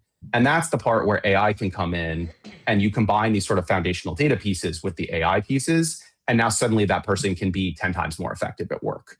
And a lot of this doesn't look like hardcore data analytics. It's like a sales rep walking into a meeting and it's a healthcare company. And instead of guessing who the healthcare customers are, they just say, who are our healthcare customers and why did they pick us? Yeah. And that sounds small, but when you do that 100 times in a day, you are incrementally better at every single one of those little decisions. And that is what actually unlocks value for people. So like the coolest examples that I've seen are, we saw a support leader that went through sort of every single person on their team and got tips on the ways that they were answering calls and how they could improve. It's not data analytics. It's sort of just information synthesis. And it was something that a human had to do by hand before, reading tickets and taking notes. And now an AI can just sort of sit there for 30 seconds and say like, hey, this person needs to work on tone. This person needs to work on something else. And that has been the unlock. That's that's something that seems to be like a core thing in what you're saying. It's like complex thing, and then how do we onboard maybe non-native individuals into this complex realm? What is the medium for the onboarding process? And it's something that I'm fascinated by. I really think that many of the great steps in evolution, the technological evolution, have come from this onboarding shift. And even in crypto as well. I remember we discussed for crypto it was the NFTs. Mm-hmm. For AI it was probably ChatGPT, where the interface my mum can use ChatGPT, but it's an incredibly complex thing behind it. And that medium of onboarding is so important and integral. It sounds like you guys are applying this in an enterprise realm. And I think that this will apply to all software. There are so many things that you have to know how to do to operate a thing well. And what has changed is now you can just sort of ask for it. And you'll still have the pro user that's going to have to unlock the UI or code to go do things in the same way that an engineer can sort of craft a pull request in Claude code, but can come in and refine the output. Yeah. The hard part is actually deciding what to do. So taste still matters and knowledge still matters. You just now have these sort of superpowers to be more informed and move more quickly. And so like, it doesn't take the human out of the equation at all. It just magnifies everything that they can go do. Yeah. You mentioned about the philosophy that, you don't think if when we are or whatever at AGI, you don't think an AI will be able to kind of run the business, right? Can you kind of deep dive a little bit more on that? And I guess a lot of that is taste, right? Knowing what to work on next and directing. Where do you see, where do you see AI not being able to do that? And then what would like a human, what's the human's job in that when AI gets so good? Yeah. So I'll say, I'll caveat with, if we get true AGI, I think then we're all in WALL-E in like the little floaters, just like watching TV all day. Like at that point, maybe it can go run the business. Yeah, fine. Yeah. I think like true intelligence is still a lot further away than sort of these incremental but gigantic steps forward. And again, like humans know where to direct resources. They know about the cost of things. They know how to pull together things that might not be written down. And data is as good as sort of all of the inputs. And so if the database was truly connected to every single aspect of human life, then it's just sort of a human in like mechanical form. There's still a lot of nuance in the world. And like, people cite, AI is not great at humor. AI is not great at all of these little sort of marginal things. It's the direction of the tooling and sort of the decision-making and the taste that will be there for humans for a really long time. And like in the same way that chess was sort of humans with machines were better than machines for a very, very long time until the computational power sort of took over. We're in that stage of life right now. And sort of the question is, will we ever get enough computational power where it just takes over everything? I think we're far away from that, but we'll see. Yeah. Speaking of computational power, we've seen, I guess, basically the Mag 7 throw record-breaking capex down, all related to like this compute constraint world that we're heading towards. These companies are spending billions and billions of dollars on AI. Most of the initiatives, though, like there's that famous MIT study that everyone always talks about, where it's like 95% of the pilots failed. But most of the initiatives do die, and I'm guessing that's coming from a place of like, we need AI. Let's just go and grab all this stuff. Our data kind of sucks though, so we're kind of matching two things. But like, do you have a take on this? Like, why are these pilots failing? Like, I mean, I think it's people are way more willing to experiment now than ever. Like, again, you see the ways that law firms are scaling AI, and these were people that might have taken 6 months to buy software that are now buying it in a week. When it comes down to it, everything is ROI. Like, we're going to go spend money at work and we need to get things out on the other side that make us more money, or we can't keep spending the money. And so I think in many ways, I can cite very direct examples where like our engineering team has doubled their output in the last 6 months. Same team, twice as much stuff. We're willing to pay a lot of money for that. On the other hand, like if our marketing team decided that they needed to go spend $1 million on AI generated video or something like that, like we better go generate $10 million of pipeline. And I think that what's interesting is that it's faster to go experiment. Like I can go buy that tool, I can test it out, I can see if it's making money. It's going to have to go make money on the other side though. So for all that this stuff feels great, if I have to go buy everyone in the company a $50 license to a foundation model or something like that, it's got to have demonstrated value for a business. And so I just think we're in an area where we can go try things a lot faster, but ultimately it's going to tie back to whether it makes money for the business and whether it has to be there. What are those benchmarks? You said obviously, like, will it make money for the business? But how long do you let it? How long do you experiment for, or with one tool? Like, what's the kind of parameters that you're working on, or is it fairly obvious? I think right now it's just vibes, honestly. Like, I don't think that people are doing it. We see some of these bills, and I will just say, even in our product, there's a ton of AI usage. The COGS related to AI has doubled over the last 3 weeks for us. Now, that is a really obvious value. Like, we need that in the product. People are using it like crazy. You trace that curve for like another 6 months, and you better have a pricing model that supports that, for example. Fine. I think we're in a stage now where you need to sort of close your eyes and go as you're building a company just to keep up with the world. And people are still figuring out like, what are the right pricing models for these things? How do you build sustainable businesses? I mean, I don't know anything about Cursor's finances, but I saw some headline that said that they were just gross revenue positive. And this is a business that was making like $5 or $6 billion.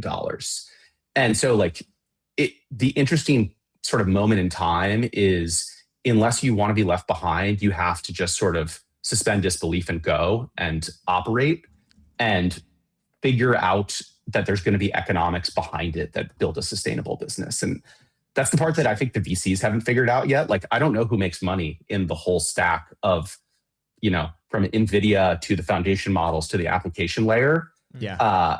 But everyone has to sort of operate with an assumption that they can go find margin in the future.